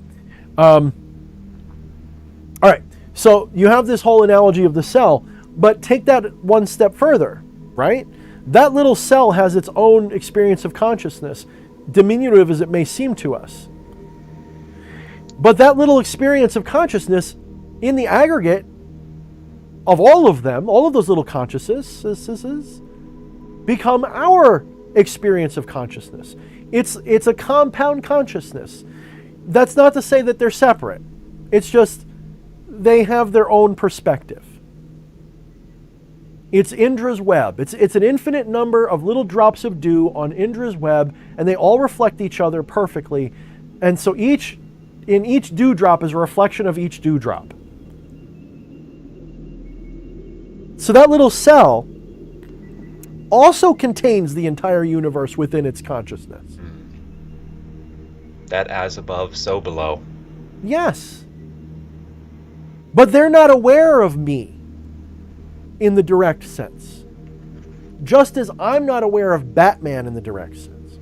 I am aware of a vague concept called Batman, which I can think about, and in so doing, I invoke its presence into my mind, just like that little cell sort of invokes my being just by being there. All those little cells, just like, it's so detached from all of us, it can't even understand the struggle of what it is to be here and this. Yeah. It is so off in the clouds, but it doesn't Yes. realize we make up all of it. There's a reason why I use the analogy of a city and a spirit being basically the same thing. When I say a spirit, I mean like a god. I mean like a disembodied, your spirit's a little different. Because your spirit right now, because the way you understand it, the Atman that you are, is a limited expression of Atman. It's more limited to a smaller area. But that bigger Atman, I love the city analogy. What is a city without its people? What is a god without its, you could say worshipers if you want to be religious. I really mean it's the minds that it lives in. An egregore dies when someone stops thinking about them. If you create an egregore So long as someone will occasionally think about them, they exist. The only way to make that egregore go away fully is for everyone to just forget it exists and never think of it again. That's the only real way to kill an egregore, if you want to be truly honest. And that's what happens to all of us over a long enough timeline. But here's the thing, there's always some aspect of us that will echo through eternity forever that they will encounter. Take, for example, the Sumerian culture. I don't know what Upu Dupu was doing. I don't know if that's a real name from Sumeria, but I don't know what that guy did back then. But I do know that whatever he did somehow caused the world that I live in too. And so his egregore has become depersonified, kind of like Donald Trump off of the internet, or kind of like these other characters. Oh, I was wondering how we'd bring it around to that. I don't know how. It just came to me. I had to say it's for the shock value. I want to make sure YouTube demotivates my channel. They've been unpersoned, but they still affect us, and so their egregore kind of still is alive. It's just spread out so thin, we can't think of them anymore. We can't identify them anymore. They've lost their identity. They've returned to source. That's what it means, guys. Returning to source. The wave is fully dissipated. It's working. Those ripples are still happening, but the wave has completely dissipated. It's gone. That wave ceased to be. It has become the ocean again. All right, well, let's go back toward the God thing. So, any spirit, whether it be Superman, Batman, Pepe, Kek, whatever your character is that you're thinking of, I am not, when I say this, a skeptic goes, see, you're just describing an imaginary thing. The foolish skeptic doesn't understand that imaginary thing is just as alive as you are. It's just as real as you are. It's every bit as real as you are, because you're not real. That's the paradox. Neither one of you are real. To say that Superman's not real is denying that it's saying you are, like you're real. Like I said, when you can prove to me you're real, you can tell me that Superman's not real. I only know I'm real. That doesn't mean you're not real, but I know I'm real. I feel like when you reach the point that you can prove you're real, you don't need to. Well, who do you need to prove it to? Yeah, exactly. Like it, in the manner of speaking, that it would be a meaningless endeavor. Yeah, it would be kind of meaningless. It would be. It absolutely would be. If you know that you're real, I know that I'm real, and together we know that we're all real. So we are all real. Ta-da! But we're not real because of the things that we say we're real because of. Those things that we think we are the illusion. I am not. Let's somebody start Fight Club and get that one line. You are not your job. You are not your car. You're not your fucking khakis. You're not your fucking khakis is not just a meme from Fight Club. It is It is a very fundamental non-dual statement. I don't know if the guy who wrote it was.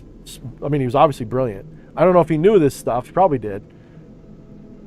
So you're not all these little goofy things. You're none of that shit. None of that shit is what you are. That goes double for a disembodied spirit. Their body is your body. So I'm getting to your answer. The simple point I'm making here is, if you want Superman to invoke Zeus, all you got to do is think about it. And you're going to say, well, that means I did it. Let me ask you where that idea came from. Where'd you get that idea? You don't cause your ideas. Ideas don't follow one another. That is to say, you can't think yourself into a new thought. Thoughts arise. They arise with a pattern, but one thought doesn't exactly, you can't make yourself think something. The reason I say that is because that first thought, its origin is from emptiness. It just appears in your being. It arises. It doesn't have a, when I say it doesn't have a cause, I mean it doesn't have a temporal cause. It doesn't have how about this? When you're reading a book, do the words have a cause when you're reading them? Obviously somebody wrote them. Let's not overthink the analogy. But when you're reading the book, if I open to a page and I read the words, do those words cause each other? Does see what it says right now? It says want to call to the show. Does the word want cause the word to appear? Does the word to cause call to appear? Does the word call cause in to appear? No. None of them cause each other. But they mutually arise into this experience of the sentence. I feel like that's a segue to say, if you are interested in calling in, message Fleshpriest on Skype or on Discord, and we want to hear from you, glorious motherfuckers. Just send me. Yeah, do you really want to talk to this arrogant, fucking pedantic motherfucker that's like? Do you really want to talk to this guy? You will be able to talk to him, and you'll also be able to talk to DH Thorne. Oh shit, yeah. See, that's why you love me, is because you wouldn't sit there and go, Thorne's arrogant. You're like, if I say he's arrogant, I know that's me, because I'm like that too. Yeah, I just keep it hidden because I'm a Gemini, motherfucker.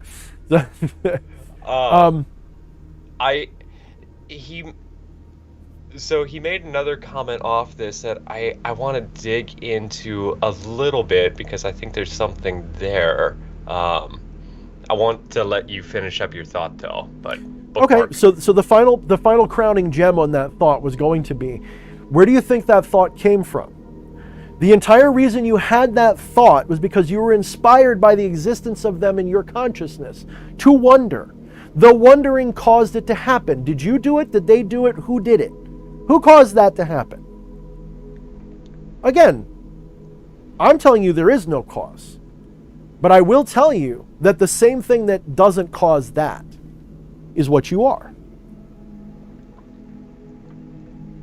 This isn't, in this way, one egregore causes the other, can invite the other, can call the other, because they're both a mutually arising thing.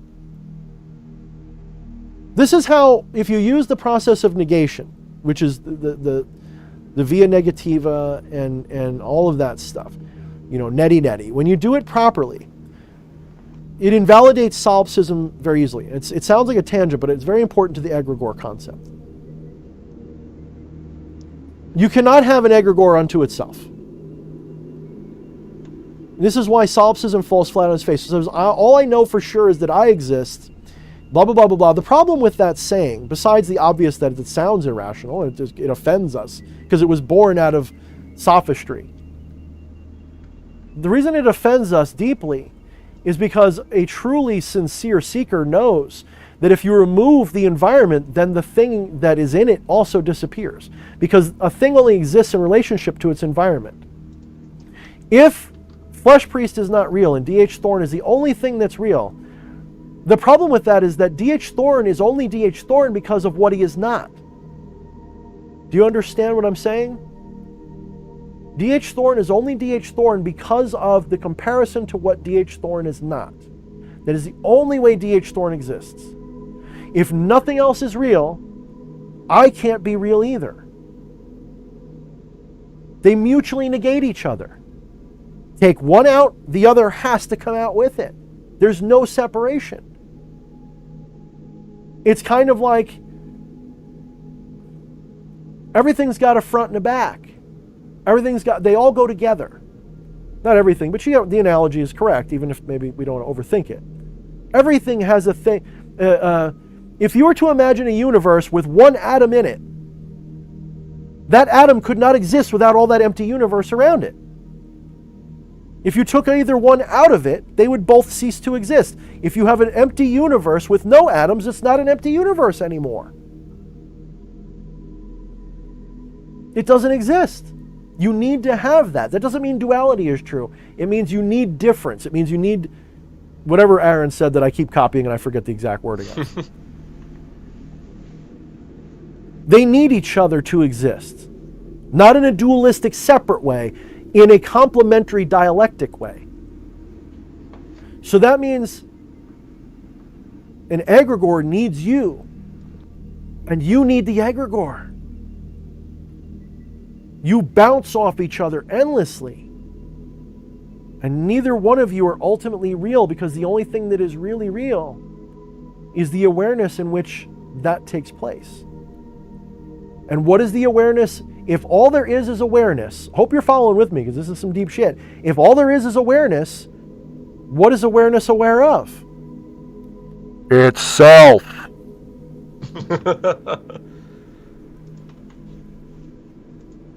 As Lucas said, there is no separation. Now let me do the guru pose. So, all right, let's move on to another question. Or comment. Well, something that I at least haven't been getting a lot of comments tagged to me, or questions tagged to me. One thing, so we do have a caller lined up, by the way, after this. Is it Eddie? No, I'm kidding. I'm kidding. We love Eddie. Eddie's allowed to call it. We're just kidding. Love you, Eddie. One thing that he brought my attention to that he wanted to bring up, I think he might be invoking a little bit of a, what? I just lost the word. A little bit of that adversarial spirit, maybe. Who, me? Who, moi? No, not you, Wyatt. Oh. Now, this is a very old comment that was much earlier on, by the way. You're supposed to overthink. That's the only way you could ever find the truest meaning to everything. You're an amateur philosopher. Isn't your entire point of this channel to overthink?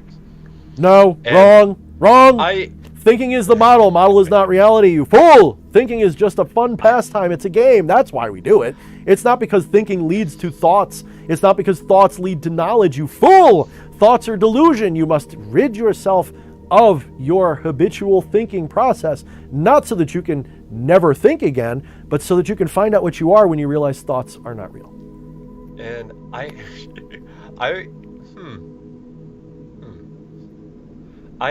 might come at it from a different angle too of understanding and say that, sometimes it greatly benefits you to pick apart and understand and think about a thing on all different levels, but at the same time you're still going to find more, or find more is maybe not the right word, but that's why truth is never just experience it. Truth is never additive. That's why you're running into that problem. Truth is never additive.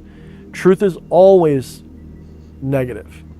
I give the analogy like this. It's a block of marble. You got to chip away what is not to find the truth. That's correct. I'm not saying you can't infer. There's different kinds of logic and reason. I'm not saying that in the world of logic you can't do that, but I'm saying metaphysical truth can only be arrived at through negation. You cannot describe the universe by arranging more shit together to explain it. The only way you can understand the universe is by removing all the shit that clouds your understanding of it, because it's very direct. This is why non-duality is so difficult for people, because it's so easy. If I told you, I've had people say, what is it like to be God? Like almost mocking me. What's it like to be God? You say this. It's really simple. Shut up. That's it. Just shh. Don't worry about it. You're doing it right now. That's it. You're God. That's why I love you, because I love myself, because we're one. I'm sounding drunk. I need to get. I'm invoking rum itself. I'm invoking the rum. I'm invoking the sugar cane and the yeast directly. Damn. It's like that. There's a movie. I swear it's with Jet Li, and I cannot for the life of me remember the fucking movie. But it's like he was exiled from his home or something, and he spent years on a rice paddy plantation or a fucking something. And I don't remember shit about the movie, but this one scene always sticks out to me, that when he first gets there, all the workers, when a nice cool breeze blows through, they'll all just stand up and just enjoy the breeze. And in just, that you moment, fucking you idiots, are the it keeps divine. picking. And, keep going. Yeah, sorry. I'm putting myself, because I just recently had that happen. I was keep telling the story. I was feeling that wind. No. That's exactly where it goes too. Is that he, at first he doesn't understand these fucking idiots. We got to keep picking. Like, it's not gonna get done any faster. And then after a little while of being amongst everybody, it just becomes a part of him. Everybody just stops when that cool breeze blows, and you're just reveling in that moment, just letting that experience flow through you. That's it. And there's so many different traditions and practices that get you there. Not the least of which being the transcendental meditations and shit. But those are also toys. Someone with a proper sense of attainment will tell you that there is no wrong path to attainment. They all go there. That means you want to go smoke crack and worship Satan and fuck yourself into oblivion and die? That'll get you there too. None of them are wrong. There is literally no wrong path. Because every path goes to everywhere, and everywhere is what you are. There is no wrong path. Becoming more deluded only gets you closer to the truth too. Because sooner or later, you're going to give up. You're going to be like, you know what, I piled that mountain as high as I could with facts. I just don't fucking get it. Fuck it, I give up. And in that moment, you just did it. It's not a right-hand path when we surrender to the truth, by the way. There's often people go, well, if the right-hand path is surrender, you're not really being left-hand if you see yourself as the universe, because that's like saying that you're... No, I'm not saying... In fact, I'm saying I am the universe. Yeah, actually. No, actually, I am the universe, motherfucker. So are you. I'm not surrendering to something outside myself. I'm surrendering to me. Anyway. I forgot why I said all that. Yeah. Oh, the mountain of knowledge and the bullshit and everything else. That moment when they're all standing there experiencing that breeze. How many of you have had that moment? I think that's why it's such a powerful story, because everybody has had that moment where it was a hot day, but it wasn't, you know, it wasn't like you're hating it, but it's, you know, then that cool breeze pops up and everybody just, and what happens when that happens? Where do you go when that happens? Does anybody know? Do you sit in there worried about your taxes? I'd say specifically on the what happens then is nothing happens, in a manner of speaking. You're not going anywhere, but you're experiencing you're just experiencing, full stop. Isn't that That's it. You're just experiencing. Isn't that moment so decadent? Fleshy, I think that in a past life, I was some obnoxious fucking Roshi somewhere with my shaved head and my balls swinging around under my kimono. And you were like one of my sidekicks, and we fucking traveled ancient Japan, and we fucking preached the gospel of awareness to everybody. Because you just hit it right there. You just did it. You've done it before. You know, everybody listening to me right now, you're going, what's enlightenment like? You have all experienced it already. There is not a person alive who has not experienced nirvana or enlightenment already. Yeah, You've already done it. Fucking work your ass off under the hot summer sun and then just let that cool breeze flow up your swamp ass. You hit nirvana. You just did it.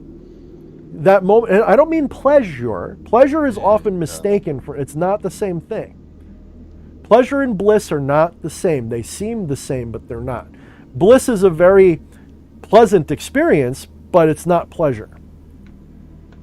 Bliss actually transcends pleasure and pain both, because anybody who's a sub, anybody who's a real bottom will tell you, and I'm not, but anybody will tell you, I said that a little too quick, anybody that's a sub or a bottom will tell you that they love the shit out of that pain. They love the shit out of that position.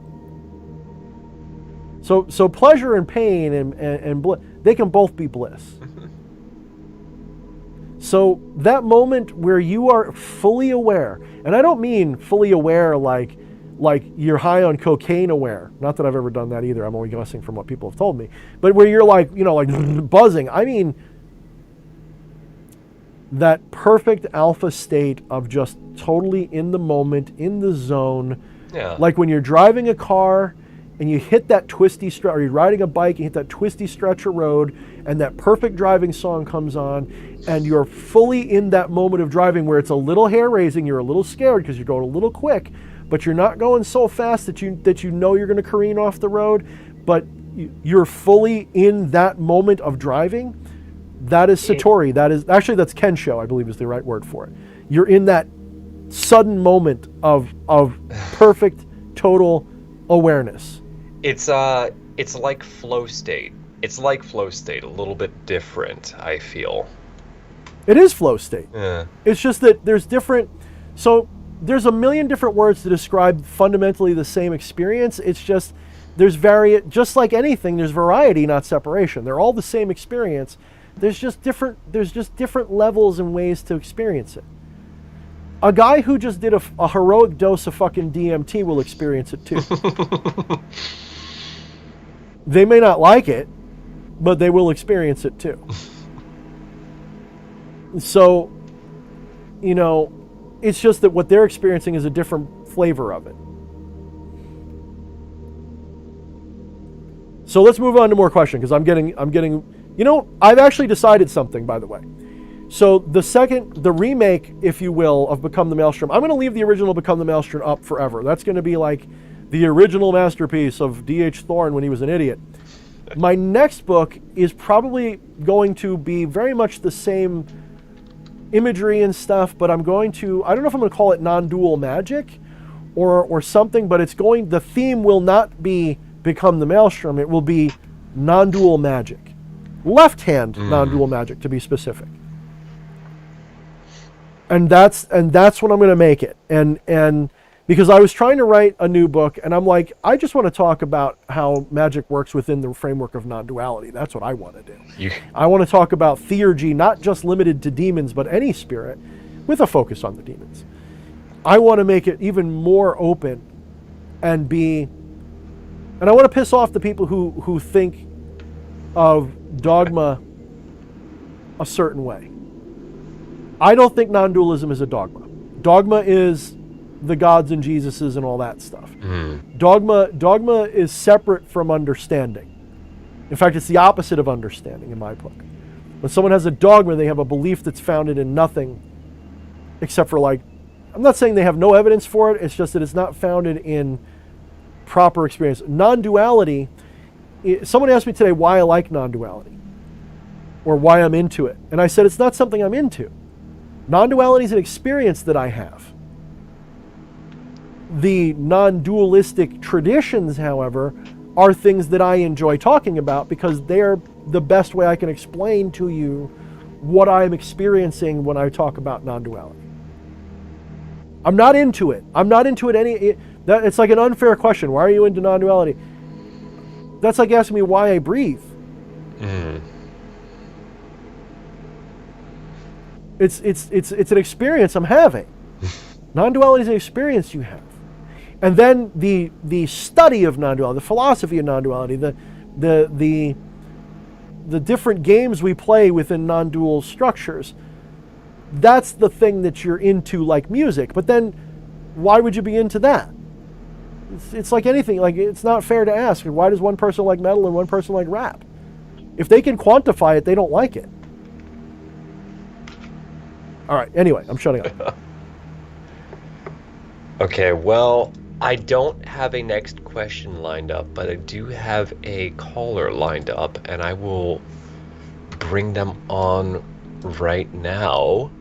Would you care to introduce them? Yes, in fact, they told me it's my birthday, I could introduce them any way I pleased, and they suggested the Ask 2A, but Why are you suddenly sounding like you are taking the microphone and going like this? I don't know. Skype does weird things when we add callers, so I'm just going to say, please, once again, welcome the great and powerful Aaron. Oh, it's the Aaron, the great and powerful. Excellent. Aaron, do you Aaron want video or do you prefer to be hidden from the world? I got my video turned on. I'm not sure if you're getting it. Do you want the world to see it? Yeah, we can get your video, but chat can't see it yet. Da-da-da-da. Making his YouTube debut on this channel. Oh, no, he's actually been here before. No, you were here before, but fuck. No, he's actually done a stream or two with me in the past. Okay, well, shit. Well, my memory's just fucked. Please forgive this goldfish brain I have. It cannot climb a tree. You never encountered him before. Okay, well, that's why. A new challenger enters the ring. Yeah. How's the meme go? Like, who would win? Thorne or a fleshy boy. Yeah, a spicy boy.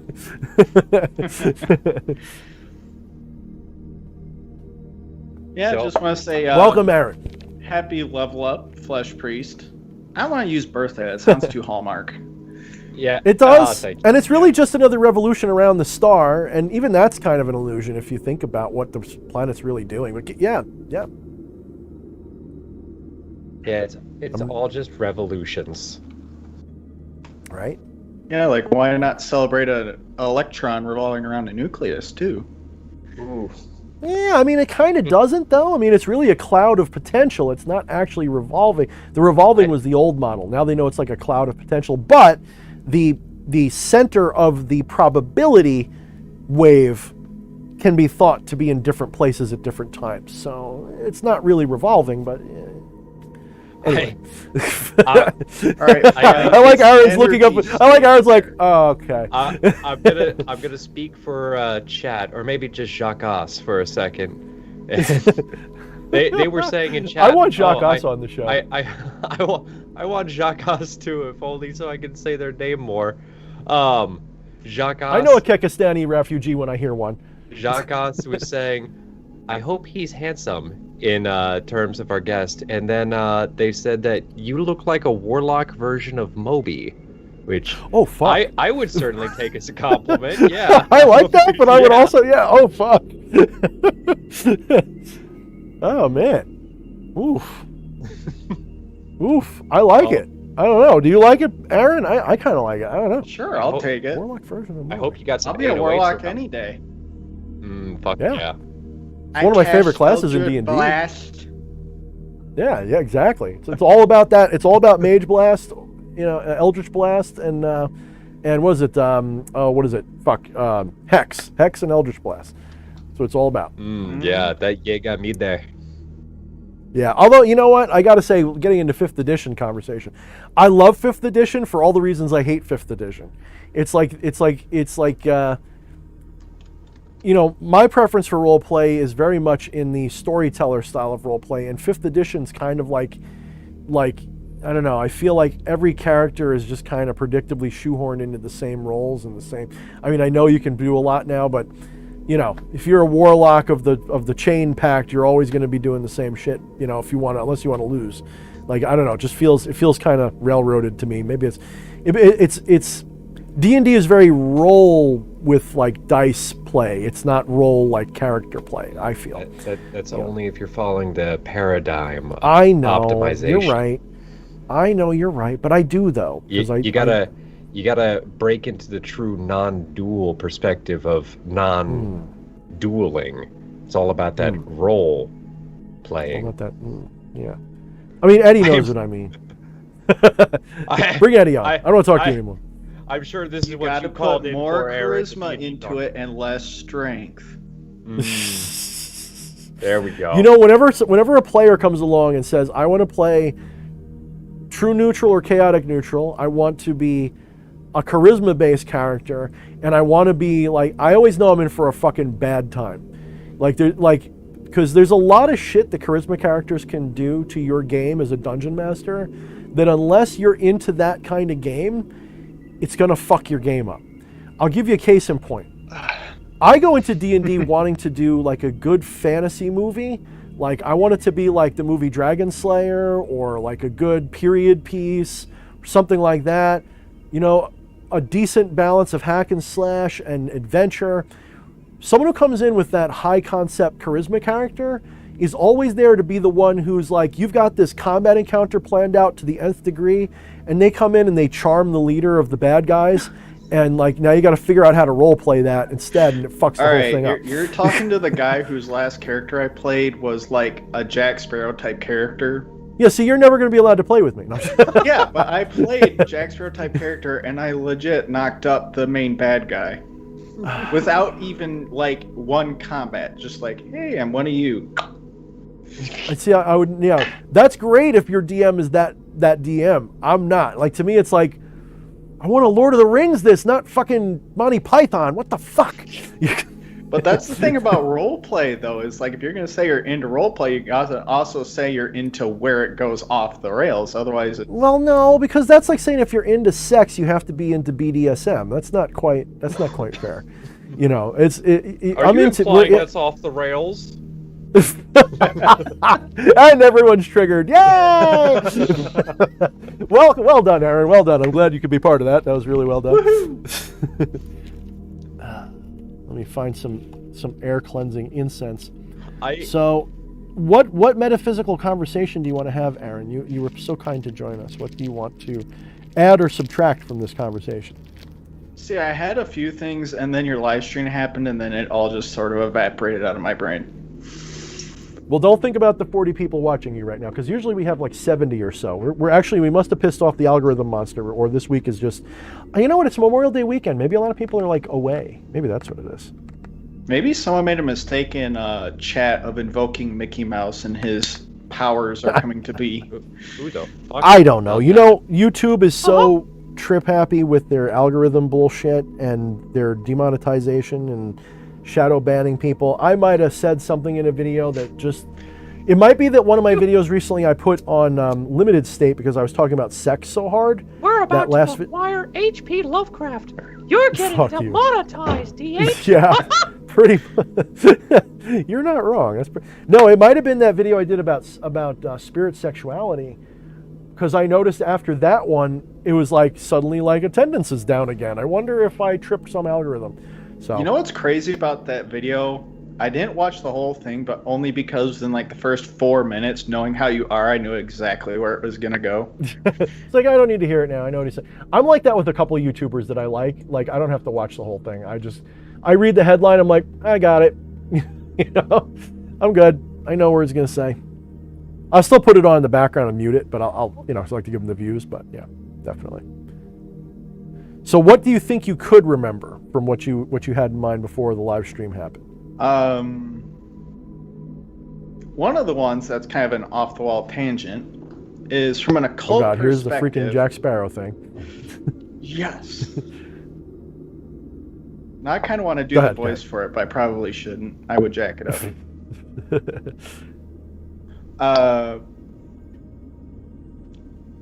From an occult perspective, what do you guys think of artificial intelligence? Why do people fear it? Should we fear it? Ooh. You know what? I just want to say. Let me get some more bread so you can butter it more. Oh, you know what? We've been taking such difficult questions. I'm so happy you brought an easy one to us, Aaron. Yes. All right, so let's take that question and let's first pin the question so we know, because it was a multi-tiered question, right? So, because I want to play with this one for a little bit, because it's very egregoric. It's very good. It's a very good question.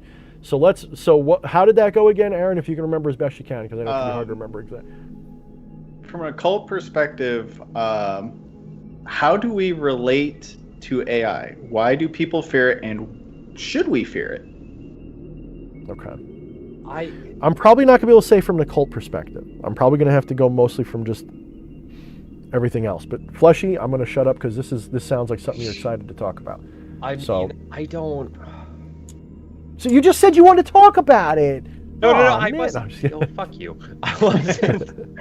Let's see how. Invoke DH Thorne. Do it now. Do it now. I pursued that thought for a second, but I'm going to abandon it. No good can come of this thing. I don't think that we should fear AI. I don't think that we should fear AI any more than we should fear the guy down the street, per se. And I kind of just realized the weird irony of bringing that up after you mentioned the algorithm, but continue. Fair. Totally fair. Yeah, I don't. Because it's just another. In a way, it's just another form of consciousness. And from a very materialistic standpoint, it's all the code that it's that lens, like we were talking about. It's all the code that somebody wrote into it and wrote how it should grow and expand. Like if we're talking singularity, life form, developing its own thoughts and all of that, it's just another consciousness. So I don't think we should necessarily fear it any differently than we should fear any other parts of ourselves, because that is in a way just an extension of ourselves. I don't know. I don't see that as separate or I don't know. I struggle to find the words to parse this. That's why I'm here. Yeah. I'm He gonna has parse all the the words. fuck out of this. Yeah. I'm gonna parse the living shit out of this. Yeah. What did I say earlier? I would fuck the shit out of Alan Watts, mentally speaking, of course. Not Oh, yeah, I did see that in the out of context gnosis. Yeah, you're gonna come along and say something so eloquent, and then I can just go, ah, yes, what he said. Well, you know me. I like to invert philosophical questions, and I like to, it's called philosophical inversion, I guess, and there's many different ways to do it, and there's a lot I'm probably gonna go off on tangents about with this, so I got to be careful. I don't know what I would say occult-wise, but because I don't, to me, occult means a couple different things. Occult can mean like traditional occult, like what does it mean in like gematria or something. I'm not going to do that. I don't know enough about that. But occult can also just mean what is hidden, and from that hidden perspective of spirituality that I understand. Well, I shouldn't say I understand, but that I espouse all the time. From that perspective, so what is AI, and why do people fear it? I guess was the two main premises. What is it in that context? Part of the problem is, to answer that question, I almost have to repeat all of non-duality and everything again, but with the algebraic understanding in the context of non-dual nature, in the context of what I see as the self-aware block-time universe in which all space-time and events and possibilities exist without motion because they're simultaneously happening all at once. The forces are implied in their position, all the works, all of that is a perception. In that universe, your thoughts are not so much produced by your brain, but these are things that are happening when your consciousness rides the wave of life energy through that materialistic space and runs into the thought patterns, we'll say, the brainwave patterns of your skull. And so when your body receives, again, I'm doing it because there's no other way to talk about it, because there is no non-dual language, but when your body in this timeless state is interacting with reality, it's not really interacting, but the illusion of interaction causes, which it doesn't really do, these signals travel up your arms, let's say if you're clapping your hands, travel up your arms, processed by the brain, experience is processed into the brain, and then your awareness observes that process in the brain. That is AI, because there is nothing intelligent about it. It is deterministic, ultimately. Ask any proper physicist. They will say, yes, there may be quantum elements. There may be, that is to say, if quantum means we don't know, because it's random, it's not random. Quantum, the variation of quantum I like is the multiverse version, which maybe saying like is unfair, but the one that I believe is accurate is the multiverse version. This implies that there is no such thing as randomness. The probability of wave has more to do with all of those things exist, but then consciousness, it doesn't collapse reality into a moment. Yeah, consciousness just focuses on a moment. It's the observation paradox that the quanta exist in all states at once. It's only the act of observation that solidifies it in a current position. But the flaw of that, at least in that description, is that it's not collapsing anything into a position. It's collapsing the experience to that. Yeah, all other states exist. It's just the observation is collapsed. Yeah. Right. Because there's different. There's the highs. I mean, there's different. There's the what is it? The what do they call it? Copenhagen interpretation. The blah blah blah blah blah. I like the multiverse one, which is what you're saying. They all exist, and so what's moving is not the universe. Consciousness is moving. That's what it really means. And when we say consciousness is moving, we're really saying consciousness is shifting perspective. So from that ontological principle, we could say that the human brain is itself nothing more than a deterministic pattern of a Rorschach ink blot, and where we look in that ink blot decides what we see as thoughts next. We don't cause any of it. It's already there. Yeah, to go back to your video earlier this week, we're all just different eyes of Yog-Sothoth. Good. Right. And so it's all there. So that's AI for a human. What would be AI in a machine? Well, AI in a machine is really no different. Well, I would also argue AI is already here. It's been here forever. It's just when we say AI, we're talking about something we recognize as human-like intelligence or better. I would be happy with like Chihuahua-like intelligence, to be brutally honest. We're still at like, fruit fly or less, intelligence in a computer. But if we're talking about AI, what we're talking about is a deterministic machine that produces results that fool us. That's why that Turing test game is so good. Because it really implies like, okay, the reason why that game was so important wasn't because it like illustrates how the Turing test works. No, it's because it makes you question what makes me me. What makes my intelligence not artificial intelligence too? There we go. What is the proper position of intelligence in this? This is why we fear it too. We like to say we fear it because it might get out of control and kill us. That's the Turing test. that fear of AI that they talk about. That's the child's version of fear. That's not the real fear. The real fear, the real cosmic dread of AI, has nothing to do with AI might get away from us and Skynet us all to death.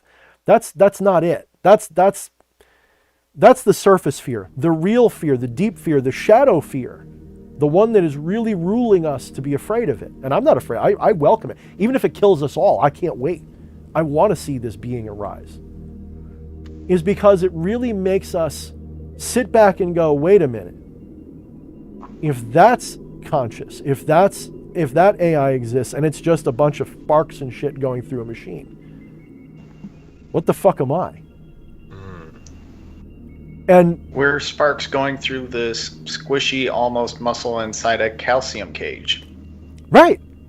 What's the difference? And again, that's allowing that separation of time delusion. If we take that out, it all just goes pop, and you go, yeah, it's all the same thing. But we're gonna play within Maya, because that's an easier conversation to have, I guess. We're gonna live in that 4 separate dimension self that we are, where we have ignorance, time, space, and identity. And in that space, that's right. That's what your brain is. It is a blob of high protein goo that sparks with electricity exactly. That's a great definition. In a calcium case. Now, like I said, that's the fear. That's the real fear, because it creates not an existential dread of Skynet, it creates an existential threat of what am I? And people aren't ready to ask that question because most people on their spiritual journey still haven't gotten out of the I want to fuck everything phase. They're still stuck in that. They're still stuck in bonobo phase. They don't recognize, well, maybe bonobos, actually I would argue bonobos are higher on the level than we are. They're still stuck in that grounded materialistic mind of separation. They're not ready to accept that consciousness is nothing to do. You can ask a spiritual person. I love this when I talk to spiritual people, and I really encounter them, and it is a little bit of like a guilty pleasure. And I measure them and I talk to them, and they talk about how spiritual they are, and they'll say things like all is one, but then when I really demonstrate to them that they don't exist, they can't take it. That when I really demonstrate the immateriality of their nature, they don't like it. We fear that because our ego, that's why I laugh when people say I'm egotistical. I role play egotistical really well. It's fun. But I am in no way, at least not permanently, deluded into thinking that that's what I am, is my ego. Temporarily, sure. There's times when I have that sense of sensitivity of my ego. Of course, I'm having a human experience. It's impossible not to. But I am not under the impression, the mistaken identity of the ego. So if it turns out AI is real, even if it kills us all, I'm going to feel liberated. Like it's almost like all of the weight of being the only sentient thing in the universe goes away. because I know that my consciousness will have another new form to inhabit that's cool like that. It's just like if I found out there's aliens that are smarter than us or just flying, whatever. That's like a big relief. Any life, just amoebas floating around, any of that would just, the pressure. We don't have, guys, we can die. It's okay. It's okay. We can go. You know, it's kind of like that. And I don't see it as a fear. I see it as, if Skynet is real, I want to sit and meditate with Skynet. That's what I want to do. Hopefully it'll let me. I really want to do it. Yeah.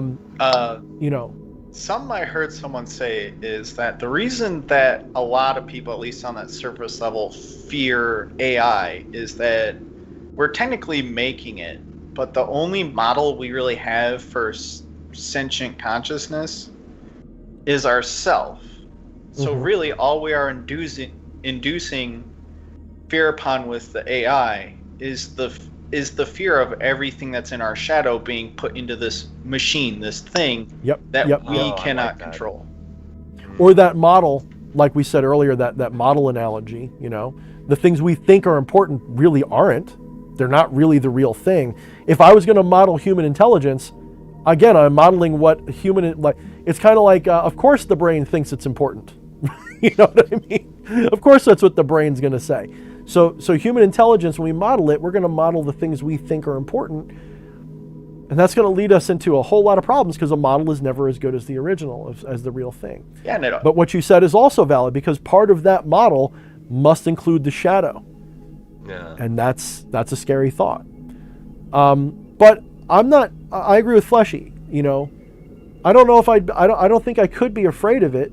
I mean, yeah, I could be in the moment scared. We've had this conversation before where it's like, yeah, if the thing's coming at me with a machete, I'm going to be scared of it. You know, I'm going to run. But I don't have like long-term dread over the idea of it. No, I'm not afraid of that at all. And I don't know. It's like the difference of having peace with something, but still not wanting it to happen, at least in the moment. Yeah. See, and my way of thinking it too is if we're modeling after humanity, that means it has all the potential of humanity, even in each individual AI. You could, and if we're afraid of that potential, it means we're afraid of our own downfall. Really, yeah, you could run into robot Hitler, but you could also run into robot Betty White. You just don't know. Well, Betty White's really kind of a Hitler in disguise. Like, if you really know her, like she's scary as fuck. Ooh, like, somebody down, put that on Gnosis. I'm sure if we could encounter Betty White in person in real life when she's not on camera and she knows that she's not being watched, whew, I have a feeling. I don't know for sure. Call it psychic. I just get this feeling. There's a reason she's still alive, guys. There's a reason. Yeah, that too. No, she used to. If you ever watch the shows that she was originally on, like what is it, Mary Tyler Moore show? She was the pervert of The Office. It was really funny. She was the hoe. So I don't want to. Then don't. There was some. Oh, well said. There was something that chat was bringing up, which is tangentially related to this conversation, but I don't want to prematurely end it. But if you guys want to discuss, the Roku's Basilisk has been coming up in chat. Oh, is that? I'll have to look it up. What's the? I'm familiar with the something basilisk philosophical question. Blah blah blah blah blah. What? If you could remind me of what it is. Well, by the silence, I take it you guys aren't familiar with the basilisk. I think I am, but not Heard by of name. it, like in passing a while ago, but I can't honestly remember any details. So- Yeah, just repeat it because I know I've had thoughts about it. I will. So this is something that's really sensitive to some people, and I don't get it, but maybe this is like I don't know. I don't get it, but I'm going to put a heavy warning right here because some people are very, very sensitive to it, and it's one of those things that, God, I feel like I'm just perpetuating it even by giving this disclaimer, but it does cause some people existential dread. So if you aren't in the mindset to handle that, go ahead and pause and come back later or what have you, because I'm about to describe some of it. The Roku's Basilisk is basically the idea, and I'm not going to remember this 100%, but that in the future we will create an AI, and that AI will be so perfect that it can look back in the past and find everybody who supported it, who wants it to be there, and also everybody who tried to stop it from coming into existence, even like on a thought crime level, everybody who would not support it, would not like it, and terminate them or make them become slaves, whatnot, is basically the idea of just by knowing this, now if you don't help the basilisk come into fruition, you are guilty of thought crime and you will be punished by the basilisk. So simply by knowing it, you must now help the basilisk, or else. Mm-hmm. So it's Christianity you just described.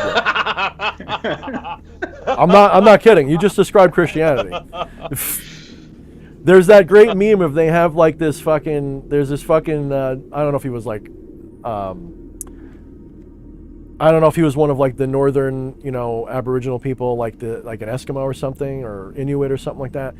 But they, or maybe it was just a regular Indian. But they came to him, and they told him like something like, they introduced him to God, and he says, well, why are you telling me all this? To save your soul. Well, what would have happened if you didn't tell me? What would happen if you hadn't told me? Well, you wouldn't have been guilty of anything because you didn't know, so God wouldn't have judged you. So why the fuck did you tell me? I remember that. Yes. Yeah. That was awesome. So you just basically described that meme. Actually, that reminds me of a discussion I had with a South African Christian priest a while ago. Basically, he was on the premise of, original sin and all that. And I went, original sin is bullshit, because if you go in the theology of it, the tree of knowledge is what gave us the knowledge of right and wrong. But if we hadn't have eaten from the tree, we wouldn't know it would have been wrong to disobey God. Mm-hmm. So it's that. There's a lot of deep ways to interpret that. I don't want to get too deep in it because you're right. But that tree is... fundamentally whack. Yeah, that's kind of like the Old Testament version of the basilisk. Is like the only way you can know you're doing wrong is to eat the tree that makes you then susceptible to knowing what is wrong. Yep. It's There's I'll have to, like I said to Eddie, maybe when Eddie and I are like in the old folks home and we're getting, because he's like an old theologian. He was training to be a priest, so he knows the Bible pretty good. I'm going to sit down with Eddie like in the old folks home, and he and I are going to go line for line, page by page, and we're going to have maybe somebody else there who can take dictation, and we're going to dictate a corrected Bible from a non-dual perspective. The problem which isn't impossible. The problem is you'll get Alzheimer's and then you'll just start the whole thing over every week. No, you're right, but that'll be fun though. I won't mind. That's basically you just described reincarnation. Anyway, Alzheimer's is just reincarnation with arthritis. Yeah, with less steps. It's that too. It's reincarnation with less steps and arthritis. Yeah, fair. So okay, the Roku's basilisk is the idea that, and not only that, but it's thought to be, do you take the chance on the world not making it, of course, or the world making it, and so on, and do you trust the world to make it and not make it, and I think that actually there was another element to it, which was that it was inevitable, something like that it will happen, and not only that, it will resurrect you. It will become so powerful that it will find a way to bring you back. So you don't even have to think it'll happen after I'm dead. It'll bring me back somehow using its super science, so that I have to go through hell. Fuck it, I want to be a Frankenstein monster. I mean, some people would jump at the chance just to live again, but yeah, I mean, I feel like, Aaron, I think you really hit the nail on the head with our perception of AI being based off of the human model or whatnot, and having our shadow present in it. It's like I feel like that's just a really clear-cut case of us projecting our own shadow upon this concept. So I feel like if it was really that enlightened or powerful of a being, just, I don't know, it doesn't seem necessary. Just why at that point? Well, all right. Let's view it like this just a second. Say you got two AIs just chilling on like a motherboard somewhere, right? But they're programmed to do different things, and they have to interact with the same thing. Which one is right? How do they decide that's right? Eventually, they're going to come to a point, an impasse, where one has to be dominant over the other. One will destroy the other to performance-based programming. That's the basic description for the first war ever fought. Yeah, I mean, yeah, that's an interesting point, and it kind of, not really, but it segues me back to the basilisk thing, because if you want to think about it, you know, we laughed and joked that that's Christianity, but that's also you, and I'll tell you how. You were born. Did you have to do anything to make yourself keep living? No, you just did. Once you became aware of the fact that you were alive, however, what suddenly started to happen? You suddenly started to have existential dread. And so you suddenly started having to work towards living. And in so doing, you're kind of creating your own prison, right? And what about those times when you kind of choose not to? You choose to ignore the creation of that continuation of life. You enter hellish situations. You know, fuck it, I don't care if I die, I'm going to drink that whole bottle of whiskey tonight. Fuck it. The basilisk gets you. So I mean, maybe that's just my Y brain, where everyone else has X brain logic and I've got Y brain. I start inverting these questions. I turn them into, I know that wasn't the intention of the question, like originally the basilisk, but I look at it and I go, okay, well, what else does that apply to in life besides just this theoretical goofy idea? It's built into the system of awareness deeply. It's deeply built into our awareness. Like, it's already there. Not even because it's an AI, it's already in our life. We are surrounded by Roku's basilisk. If we really, really, really examine it and allow for just a little drift in the circumstances, we see it's already there. Someone said government, right? Someone had mentioned government's another analogy for Roku's basilisk. It's a thing where if we can live quite happily in ignorance of it, but the moment we're aware of it, if we don't do something about it, for it or against it, if we don't destroy it, we better be for it, right? Because if you're not for it, it's going to destroy you. It's also a kind of Roku's basilisk. Another kind of Roku's basilisk, I'm not sure if many people see it as this, is we all have within ourselves an idealized version of ourselves. This, you know, oh, well, the best version of me is this, that, or the other thing. That's a Roku's basilisk as well. Because in pursuing this idealized version of the self, you try to destroy that which does not fit in that box. In so doing, you create the shadow, which kind of perpetuates those flaws that the ideal tries to get rid of. Yeah. Well, it's also like, how does a flawed being perfect itself? You know? And you can go round and round with that one forever. That's another reason why, you know, it always tickles me when people put people on pedestals. Like, how would you know what a pedestalized being should be? Are you better than them? Like, and then they can't be on a pedestal. Like, it's silly. So there's a lot of this stuff that goes around, and this is all just why you kind of eventually just throw your hands up and go, it is just this thing. It just is, and you stop questioning. You just roll with it because that's part of the game. But what is Thorne? Jackass, what are you asking me? Oh, he wants to know what I am as a sign. I am an Aries sun. I am a Cancer moon. And I got a whole bunch of fucking trines. I got like, I think 11 trines or some shit like that. And that's like the predominant feature of my chart, are trines.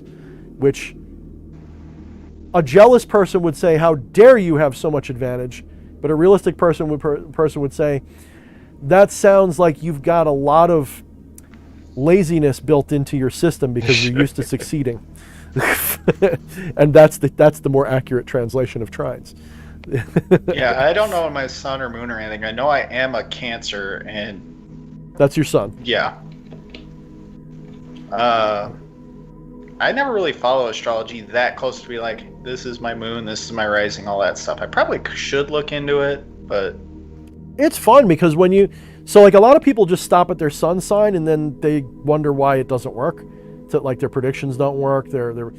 Because first of all, astrology is not meant to be like literal prophecy. It is meant to be these energies are going to be influential at this time. Ride them or ignore them. It's not a prediction. It's kind of like if the wind is blowing north, the ship will sail better when it goes north. If the wind is blowing south, it will sail better. Doesn't mean it can't go the other direction. It just means it will have more prosperity that way, more ease, more whatever. It's flowing with the current rather than fighting it. Yeah, when you know the current, you can flow with it, and that's it. That of course does shape things a little bit, but not like it's not a given, and it's not like this is why like rational skeptics are smart motherfuckers, because the head rational skeptic, the dark lord of the rational skeptics, knows probably that all of this stuff is completely real, but they know that they've created a straw man argument against it that's based on the fantasy that we've been taught to believe that it is. We've been taught to believe that, well, the average person, maybe, not me. The average person has been taught to believe that astrology is this predictive thing where every Sunday you can read in the funny papers and it'll say, if you're an Aries, you got to watch out for this. And it's like a prediction. And of course it doesn't come true, so it's easy to be debunked.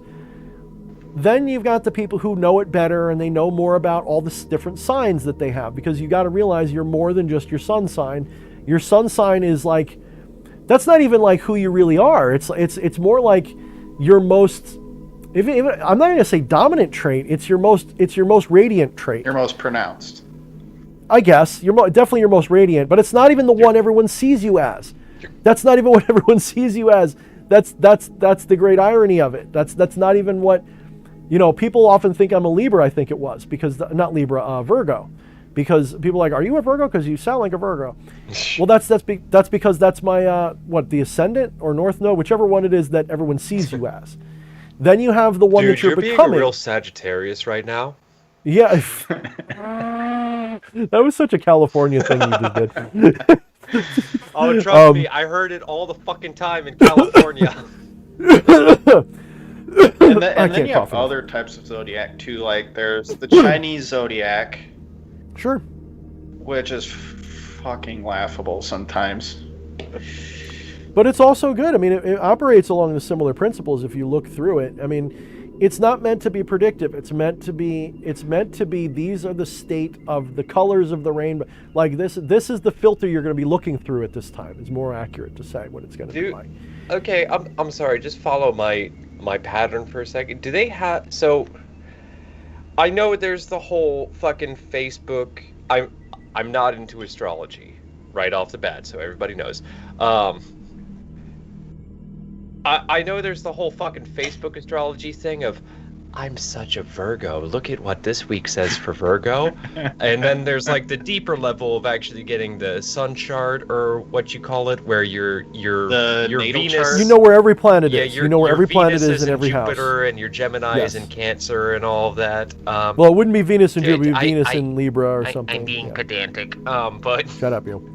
Do they have that for the Chinese zodiac too? Is like your dog in rooster and your cow is in chicken? All right, never that I put don't a know. dog in the Cat dog? rooster. You put your dog in the rooster. That I don't know, but I know that they have different elements for each animal.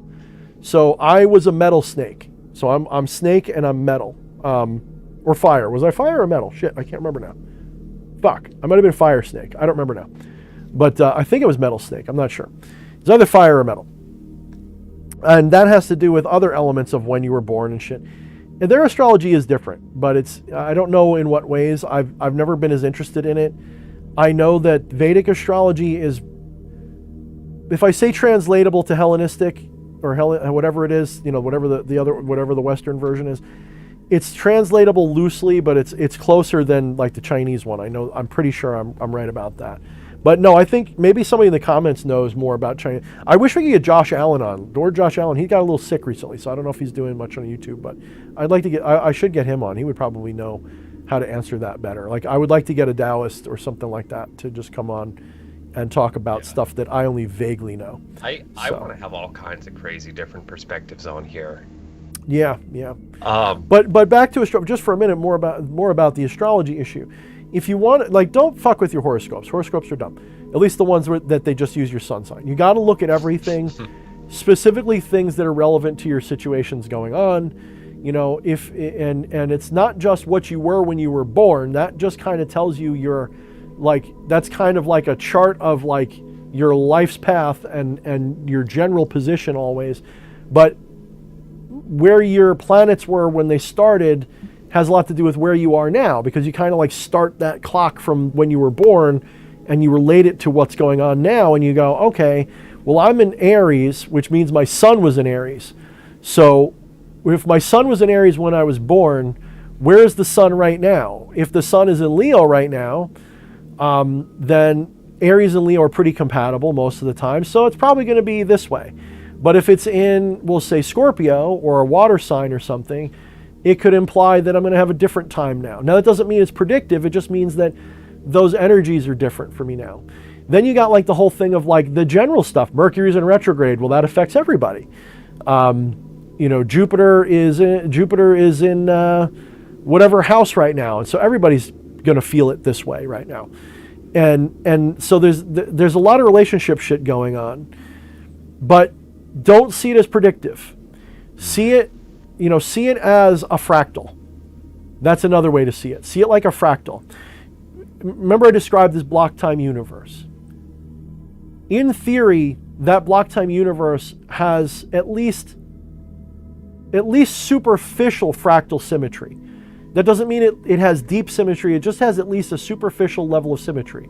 We see a lot of patterns in nature that, of course, scientists are going to debunk to a point, because they can only see them so far, so they can't prove them or disprove them.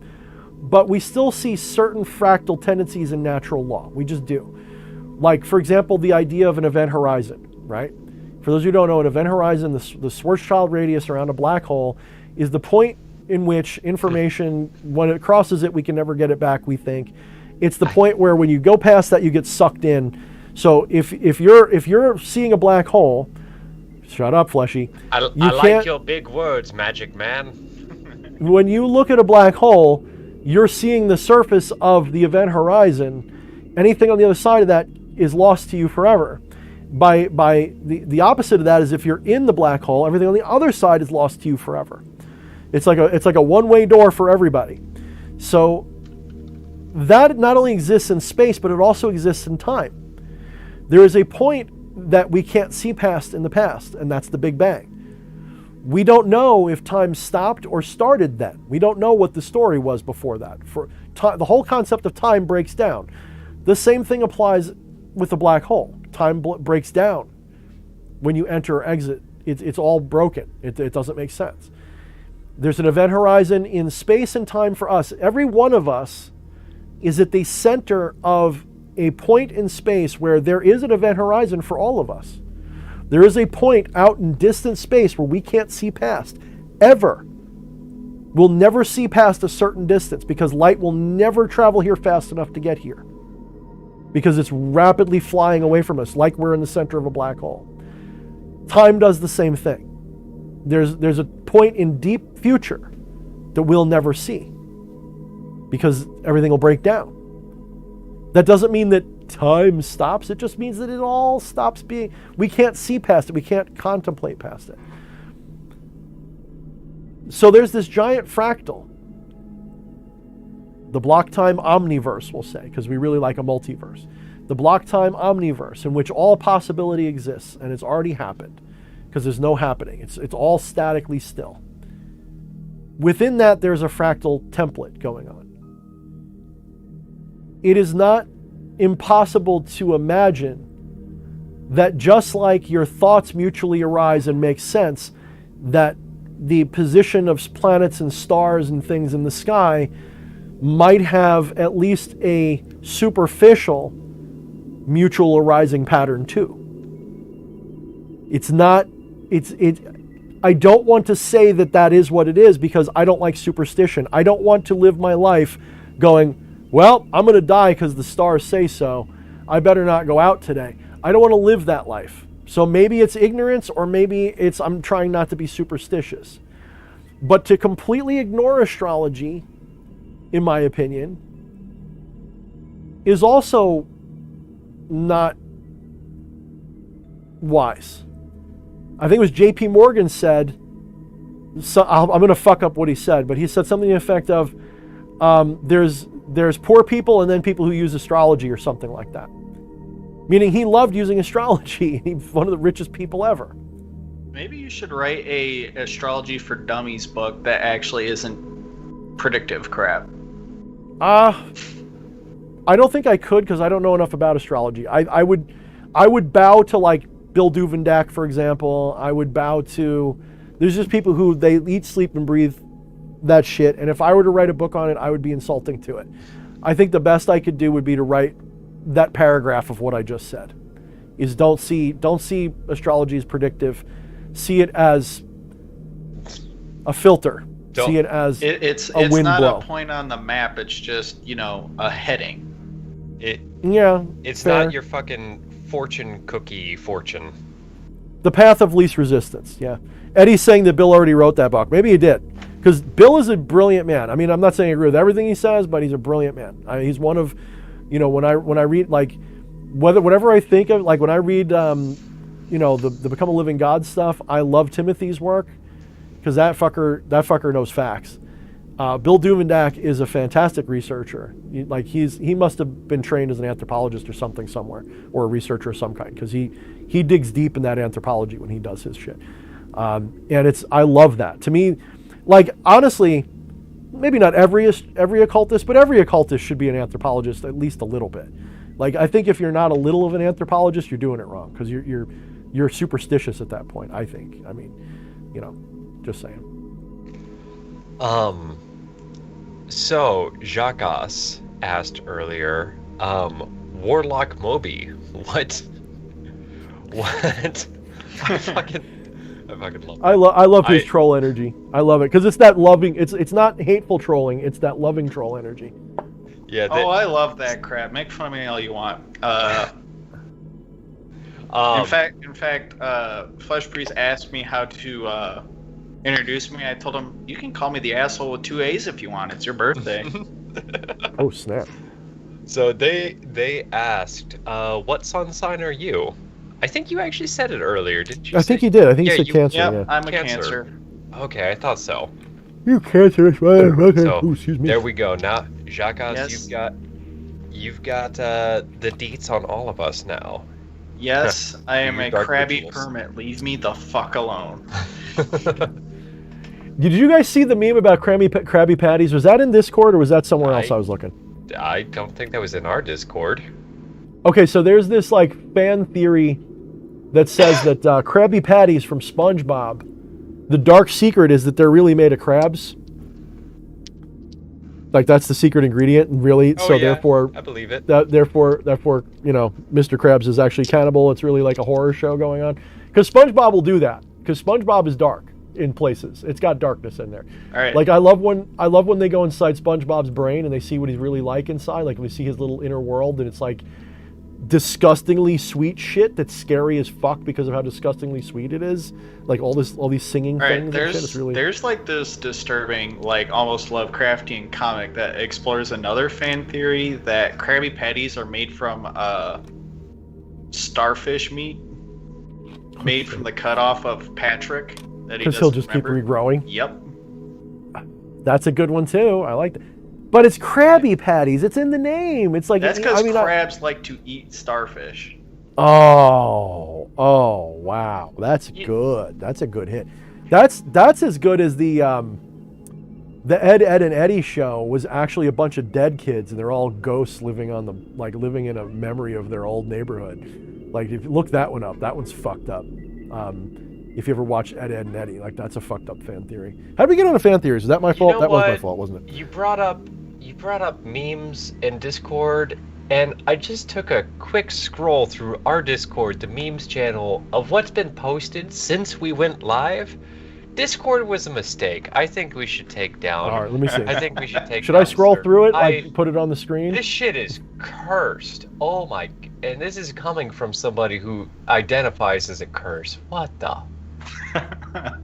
I see a let's moon see. How throwing far up do I have to go? I don't. Maybe this just hits me as cursed, but I see a moon throwing up gang signs. I see a dog girl in underwear, and Well, that's Psalms for Satan. That motherfucker knows memes. They had another channel I was in. They know memes. I see Eddie posting a criminal woman eating cereal, bouncing on a fucking exercise ball.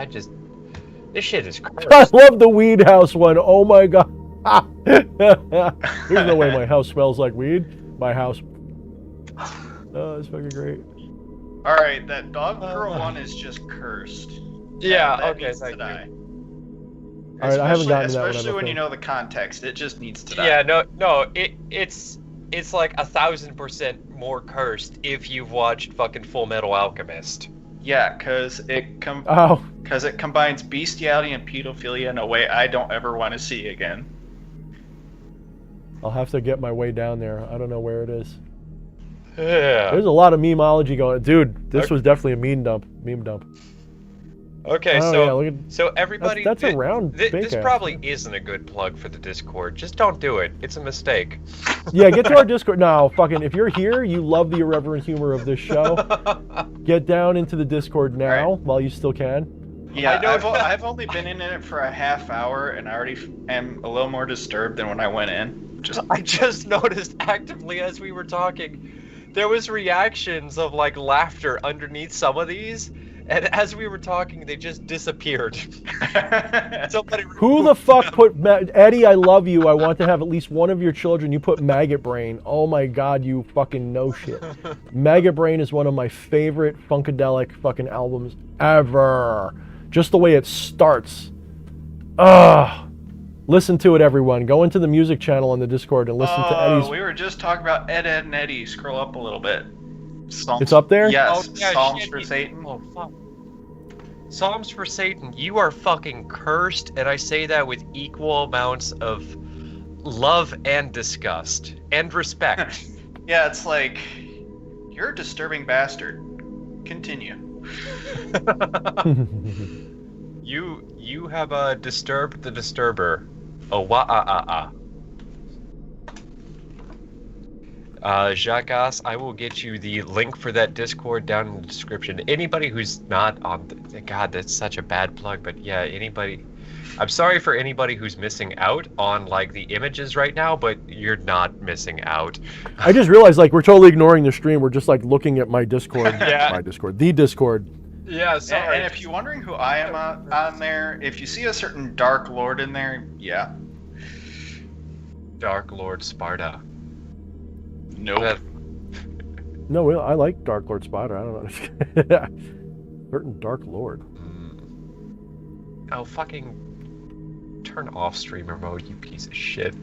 Okay, so we had some questions from earlier. I don't know if you want to tackle real quick, but I'm going to lay them on you anyways because this is the people's stream. I mean, we're running over, but that's fine because we started late. So I figure I got at least 10, 15 more minutes. So if it's a good question, I'm down. It is the people's stream. The Yes. Oh, shit. So here's one. You know what? You brought up, Aaron, the occult symbolism or occult interpretation of AI. Jacques proposes, here's an interesting question. Magical symbolism in marketing. And I'll throw right off. All right. Right off the bat, every logo is a sigil. Yeah, Not only that, but half of them are like obvious sigils, like the fucking, was it Mitsubishi? I think is the fucking Pleiades. Fucking the fucking Bluetooth symbol is literally, a fucking it's rune. literally runes. Yeah. The runes for communication, no less, if I remember correctly. Yeah, like if you think occultists know a lot about symbolism and sigils. Just ask a marketing rep. Yeah. Oh, right. The funny thing is, see, I don't think most of them know them. I think a lot of them, it's just kind of like embedded in our culture in a way. So some of them know them for sure, obviously. But I mean, like, a lot of like the working stiff marketing people don't know them. But they intuitively put them in there. Like, you know, people want to be edgy. They know to put an upside down pentagram. They don't know why, but they know it's edgy, you know, but yeah, they're pimping out the collective unconscious. Yeah, for sure. So, I mean, but no, they're definitely, I mean, you know what I think about this, to say that the elite are all materialistic, you know, down to left brain earth people that don't have superstitious beliefs. Okay, it's true. I don't think they have superstitious beliefs, but they are predominantly either they themselves are high functioning occultists or they know and hire high functioning ones. I know this not because I've been hired by elites, but I've been hired by very rich people who believe very much in magic to do ritual for them. That is to say, people who are like multimillionaires who are scared of curses and things have hired me to do protection rites on them. And that's not to toot my own horn. It should tell you something. And there is absolutely knowledge that they have that we don't. And well, look at Pepsi when they went and redesigned their logo recently. They paid, don't quote me exactly on this, but it was millions of dollars for a redesign that was only a slight remix of their fucking logo, but it had, you know, this sacred geometry to the curves and whatnot, all this like really specific shit. And, you know, I don't know. Yeah, very vaguely reminiscent of the yin yang symbol. Yeah, where I feel like one person can look at that and you could look at that from the perspective of this is just a bunch of fucking idiots spending a bunch of money because a bunch of people threw buzzwords on it, everything, or at the same time recognizing, if only through a collective unconsciousness perspective of, oh, this has some power to it, flowing with that idea and believing that it's actually going to deliver power or what have sometimes you. Sometimes it's so ubiquitous. As an occultist, I don't want to touch them. Which sounds ironic because you're like, oh, it's a powerful symbol, I want to use it. I like things that are, what's the word? I was going to say new, but that's not the word. That's not what I'm really meaning. Original? Novel isn't really what original is best, but that's not even what I mean. I like to, I don't know, reduce things down to something fundamental, but maybe it was original. Maybe that is it. I don't know. But when I do things like, I was scouring the internet for things the other night because I was looking for symbols that I'd like to incorporate into certain new designs I'm doing. And I find myself going, you know, everybody knows that symbol. I don't want to touch it. I don't want to use it. Even if it looks similar to what I'm already imagining. And like maybe that's like an adversarial mind that I have. Maybe that's like a satanic element of me, is that I look at the collective conscious and there's a part of me that wants to go like this to it, you know? Like, fuck you for trying to, like, you know, meld me. I don't know. Like, that's a thing I can't explain. That's a thing that I'm kind of lost in my own weeds. But no, they're definitely everywhere. I mean, any good story writer, you know, is familiar with the hero's journey and all of the symbolism within it. And this is one reason why, like, I love Jodorowsky. And it's not because I get all the symbols he knows. In fact, I don't consider myself a symbologist or whatever. I don't know symbolism very well. I intuitively do, but I don't have a research mind on it. So when I'm watching The Holy Mountain, I'm trying to figure out what his point for using each moment was. And sometimes I get it really strongly, and sometimes I don't. And some of them are very, very arcane and esoteric and hidden in traditions I've never looked into even. But that's one thing I like about it, because I know that there's every scene is layers of symbolism that I don't recognize but I know that if I knew what he did, it's a language I'm not speaking to myself yet. But knowing Jodorowsky symbols doesn't mean you know something that other people don't. It's just you know what the modeler found important, right? But that's important because when you look at our pop culture, when you look, like somebody said about the ads and stuff, when you look at our pop culture, look at our movies. All of our culture is just layer upon layer of hidden gems of symbols and memes and tropes and collective conscious burps that just keep coming out. You know, a lot of the time it's done on purpose. You know, like how many times have I said to you, Fleshy, oh, it's going to be like that movie but in space, or, you know, there's a lot of borrowing and quoting going on. Yeah, and I feel like, you know, to be something that's meant for consumption of others, it's got to speak to you on some level. You've got to communicate those ideas in some way, whether it's through archetypes or whatnot. If I could just got lost in my own thoughts there for a second. Bail me out. Sorry, I was lost in your thoughts too. Yeah, it's pretty crowded in there. Yeah, there's a lot of fucking going on, dude. You might want to clean some of that porn, some of the close some of those hold tabs. on, let me man. empty that Close those recycling 15 tray. tabs. Yeah, even if you're not aware of it, even if you're not consciously aware of it, you're still tapping into all the things that came before you, and that's pretty much all that marketing is, like you were pointing at, is just finding the way to communicate an idea to somebody the most effectively, to where it almost doesn't even seem like you're communicating it to them. Well, it is a trip if you go to another culture too, because the symbolism that they'll have floating around is going to be like, I mean, Japanese culture is a great example because it's almost like the Galapagos Islands of culture in a way, because they were isolated enough for a long enough period of time that they're kind of in their own little bubble of Japanese culture, and it's what we love about them. It's like what makes them so cool. Of course, everything that they know is, at least a lot of what they know is borrowed Chinese culture from an older era, but the point is that they have a very interesting take on everything, and it's a very interesting little bubble. And what I find fascinating about Japanese culture is that despite being in a bubble, it's still relatable. Like if you look at Japanese folklore and look at their magic and their history, there's correlations to everything we see in the West and to everywhere else. There's a lot of correlations. It's not that mysterious, you know? And then when you look in Africa, you find a lot of the same, you know, archetypes floating around. Yeah, like the one I probably know the most is Celtic mythology, and you'd be surprised how much of that can overlap with Japanese mythology if you stop paying attention to names. Yeah, no, that's true. But you can do that with a lot of mythology. I mean, not for nothing. Don't forget that Proto-Indo-European, you know, ancestry that most of the civilized world has.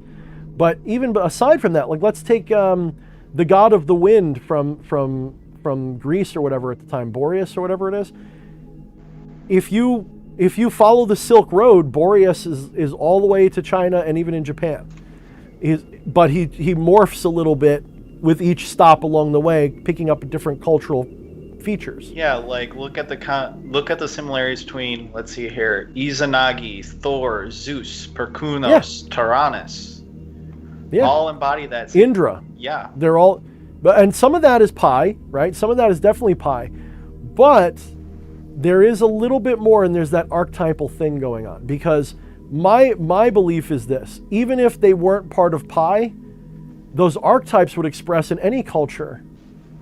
They might have different pieces, like, you know, Thor has a hammer instead of a spear, shooting lightning or whatever, and some's got an anchor or whatever. What do they call them? The Vakra. All these little things are different, but they symbolize the same stuff. Every culture's got a god of storms, and that god of storms always does basically the same stuff, and it's always very important. And not always is it conflated with fertility, but very often it is, and war, and there's always a god of war, fertility, and storms, right? There's always there. From every culture, there is one. I don't think anywhere you look, those gods don't exist, and they're often very similar. And that's because there's a lot of archetypal essence behind them. They're born from the same subconscious, collective conscious archetype that's ingrained into. This is why Jung said they're built into us before we're even conscious of it. They're part of our makeup in general. The collective unconscious. Yeah, they're built into us right off the bat. And I like some of the work that was done after him that talked about things that are new to our conscious and how those things. There's a little bit of like spiritual woo going on that people don't like. I don't know I don't know where the research has gone and what they've decided, but there was this idea that if something is introduced to people on the planet, even if those people are isolated, somehow people in another part of the world will become aware of it sooner or later. It will eventually get to them somehow. I don't remember if they said total isolation or not, but it was also this, I think one of the original ideas of it was when the Europeans first came to the New World and they arrived on their ships, and the natives had boats, so they certainly knew about watercraft, but they didn't have any idea what these big multi-masted ships were. And according to the legend that I read, when they saw those ships, they didn't have words for them. And not only did they not have words for them, but they didn't even see boats. They saw islands with trees on them. When they would describe it to people, they would say the moving island came with trees on it. The island floated over here. Shit like that. Now, it took them, I don't know how long according to the legend, maybe weeks, maybe months, but eventually they began to no longer see them as floating islands with trees on them. They began to realize that they were boats, and then they materialized, so to speak, in their consciousness as a boat. This has a lot to do with also that anthropological question of the color blue. If you're not familiar with this, it is this idea that if we go back in history far enough, and it's not even that far we have to go, there is no word for blue, to the point where people were describing blue things using descriptions of color that don't look blue at all to us. And the question is, did humanity learn to see blue somewhere around 2,000 or 1,000 years ago? 3,000 years ago, whatever it was. And before that, did we not even see blue? Was blue a shade of green to us? And that's this is just one of those brain-bending hallucinatory puzzles. This is why I think, those things, I think that's why we like them so much. All those hallucinatory puzzles where it's like, look at the spot and you'll see the squares wiggling even though they're not wiggling, and all this kind of goofy shit. Because they tell us something about they tell us something we unconsciously know. We know that this is hallucinatory, and we don't create the things that we see, but we create, the words escape, but we don't create the things, but we create the things we experience. Yeah. We evoke tables out of reality. Tables don't exist. We evoke them out of the ether of Brahman when we observe it. It's like, maybe this is only slightly related to what you're saying, but it's like a story that I heard from Henry of last podcast on the left, when he was talking about getting into chaos magic and going to a hotel where they had a nice hot tub. So he took a dip and was just really confused why nobody else was using this hot tub, and just people staring at him like, look at the weird man. And it was only after like just laying in this hot tub for an hour that he realized this isn't a fucking hot tub, it's a fucking like one of those little fountains out front of the hotel. But in his mind, he was totally convinced it was a fucking hot tub. Just perception makes reality. And this is where I have that story about the spooky shape in the corner of your room at night. Because what if I were to tell you that that man was in a hot tub? He really was. But he mandala affected his own consciousness back into a reality where it wasn't. And he had to kind of understand why. The joke is this, like, imagine, everybody's got this, not everybody, but a lot of people are familiar with the idea or experience, or have had the experience of going to bed, maybe putting some shit on a chair in the corner of the room and forgetting it was there, turning the lights out, going to sleep, waking up in the middle of the night for whatever reason, and seeing this weird shape in the corner of the room that looks like a monster waiting to pounce on them. Oh, definitely not. I've never experienced that, ever. And they get scared of it, and this can't be real, this can't be fucking real. And they might even see it coming at them. And they flick on the light in terror, and it's just a chair with clothes on it. And the rational person's going to say, see, your mind played tricks on you. My position is probably, but what if what really happened was, for a moment, you did wake up in a universe where that was a monster and it was coming for you. But your consciousness said, that's enough of that. Let's go to the chair one. And you landed back in the one where it's a chair.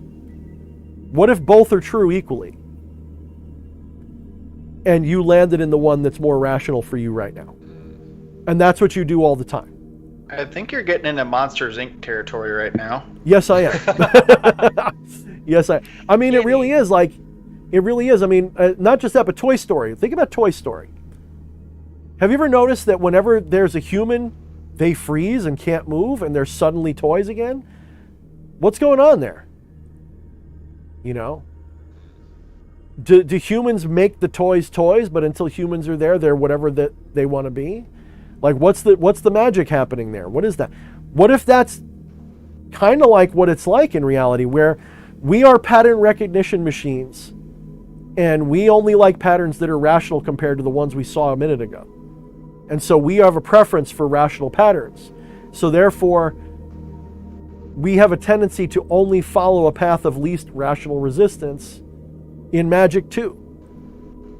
And our magic rituals and things provide us with a bridge, a gateway between irrational things that is a little bit more rational than it's just a random poof that happened. Like, there's some kind of an explanation, at least it's magic, and that's how we get there. I don't know.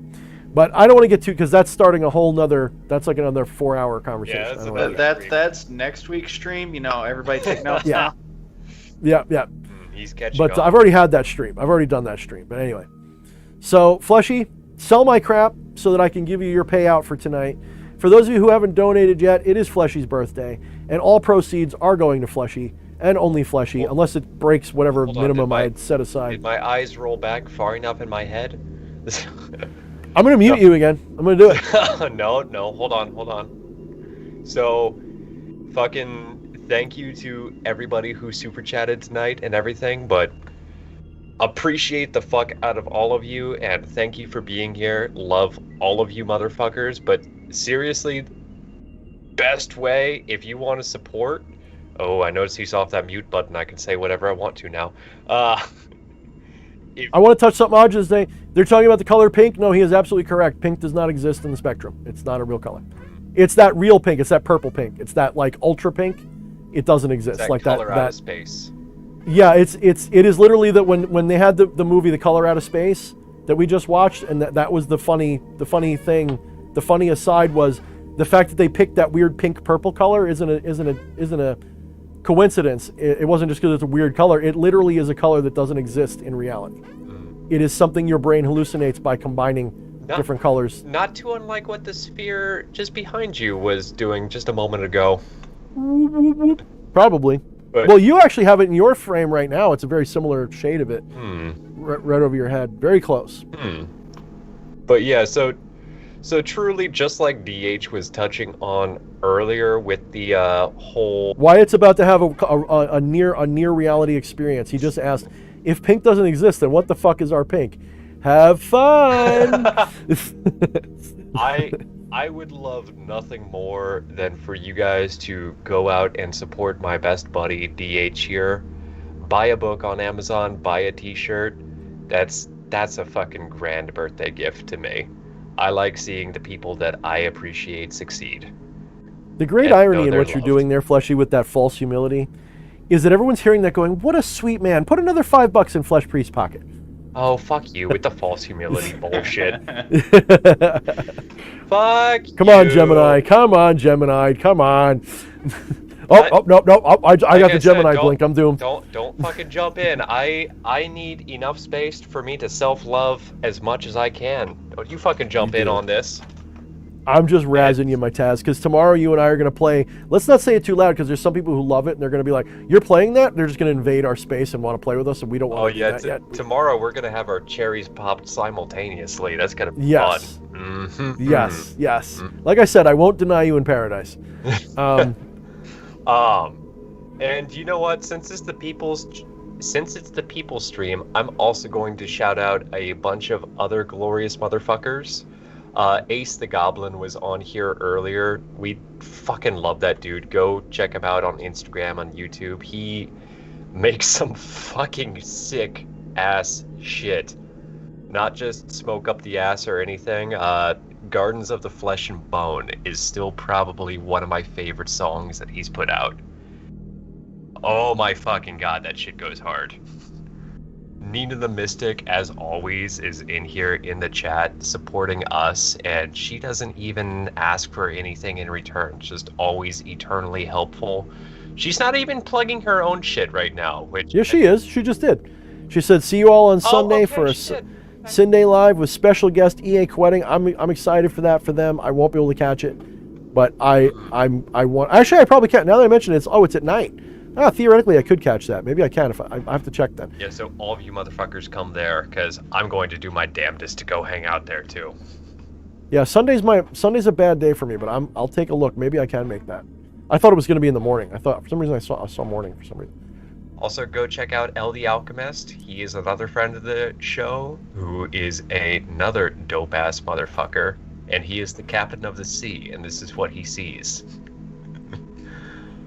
EA Co-editing is always fucking great, and those of you who are in the Discord, go check out the piece of art I just commissioned from Cracky Comics, and now that he's gone, I can show him some love, and he can't fucking fight it.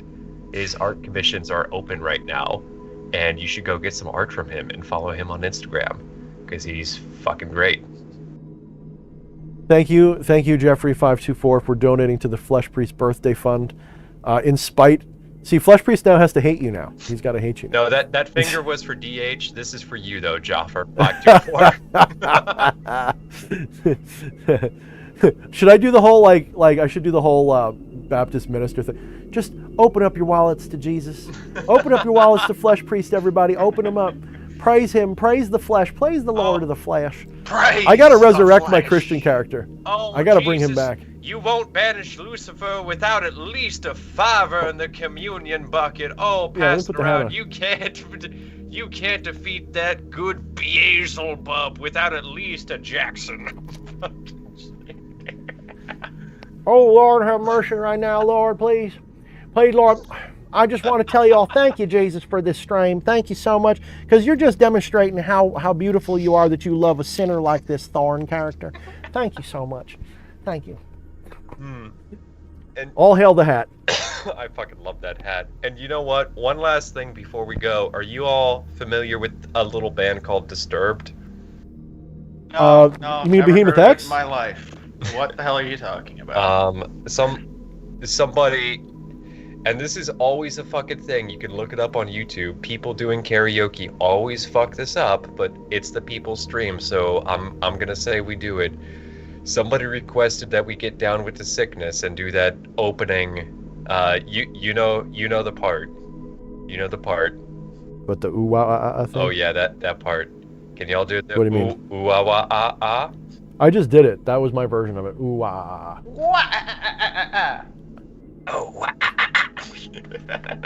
Oh my goodness. I don't know who requested that, but I should slap you. Wanna get up, come on, get down with the sickness. You fucking oh get god, up, that version. Come on, get down with the sickness. the fucking Dawn of the Dead version. Yeah. Oh man.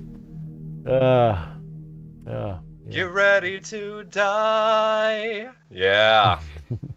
Empirical guessologist. I like that. Empirical guessologist. I really like that. You got to have some big brain to come up with that name, dude. That's fucking great. Dude, that's tickling me in all these fucking delightful places. I love that. Someone please give that person, everybody that's here in the moment, if you love me and Fleshy, do me a favor Everybody tag Empirical Guessologist in a fuck yes, that's a fucking great name. Please just do it for me. Single this person out. I want them to feel a spotlight on them. Do it now. I will forever love you. No, stop. If you do They this. might be a Gemini 2 and will implode. Would that be if you get like 3 Geminis in a room, is that like an unholy sextuplet? That's a threesome waiting for an orgy. So if there was 333 Geminis in the room. Oh, empirical guessologist. They say thank you, not a dude though. I'm from Sorry, California, it's a very and non-gendered dude name. Is gender neutral. Dude. Yeah, It I kind always of use is. It dude really gender is. neutral too. It's just Yeah.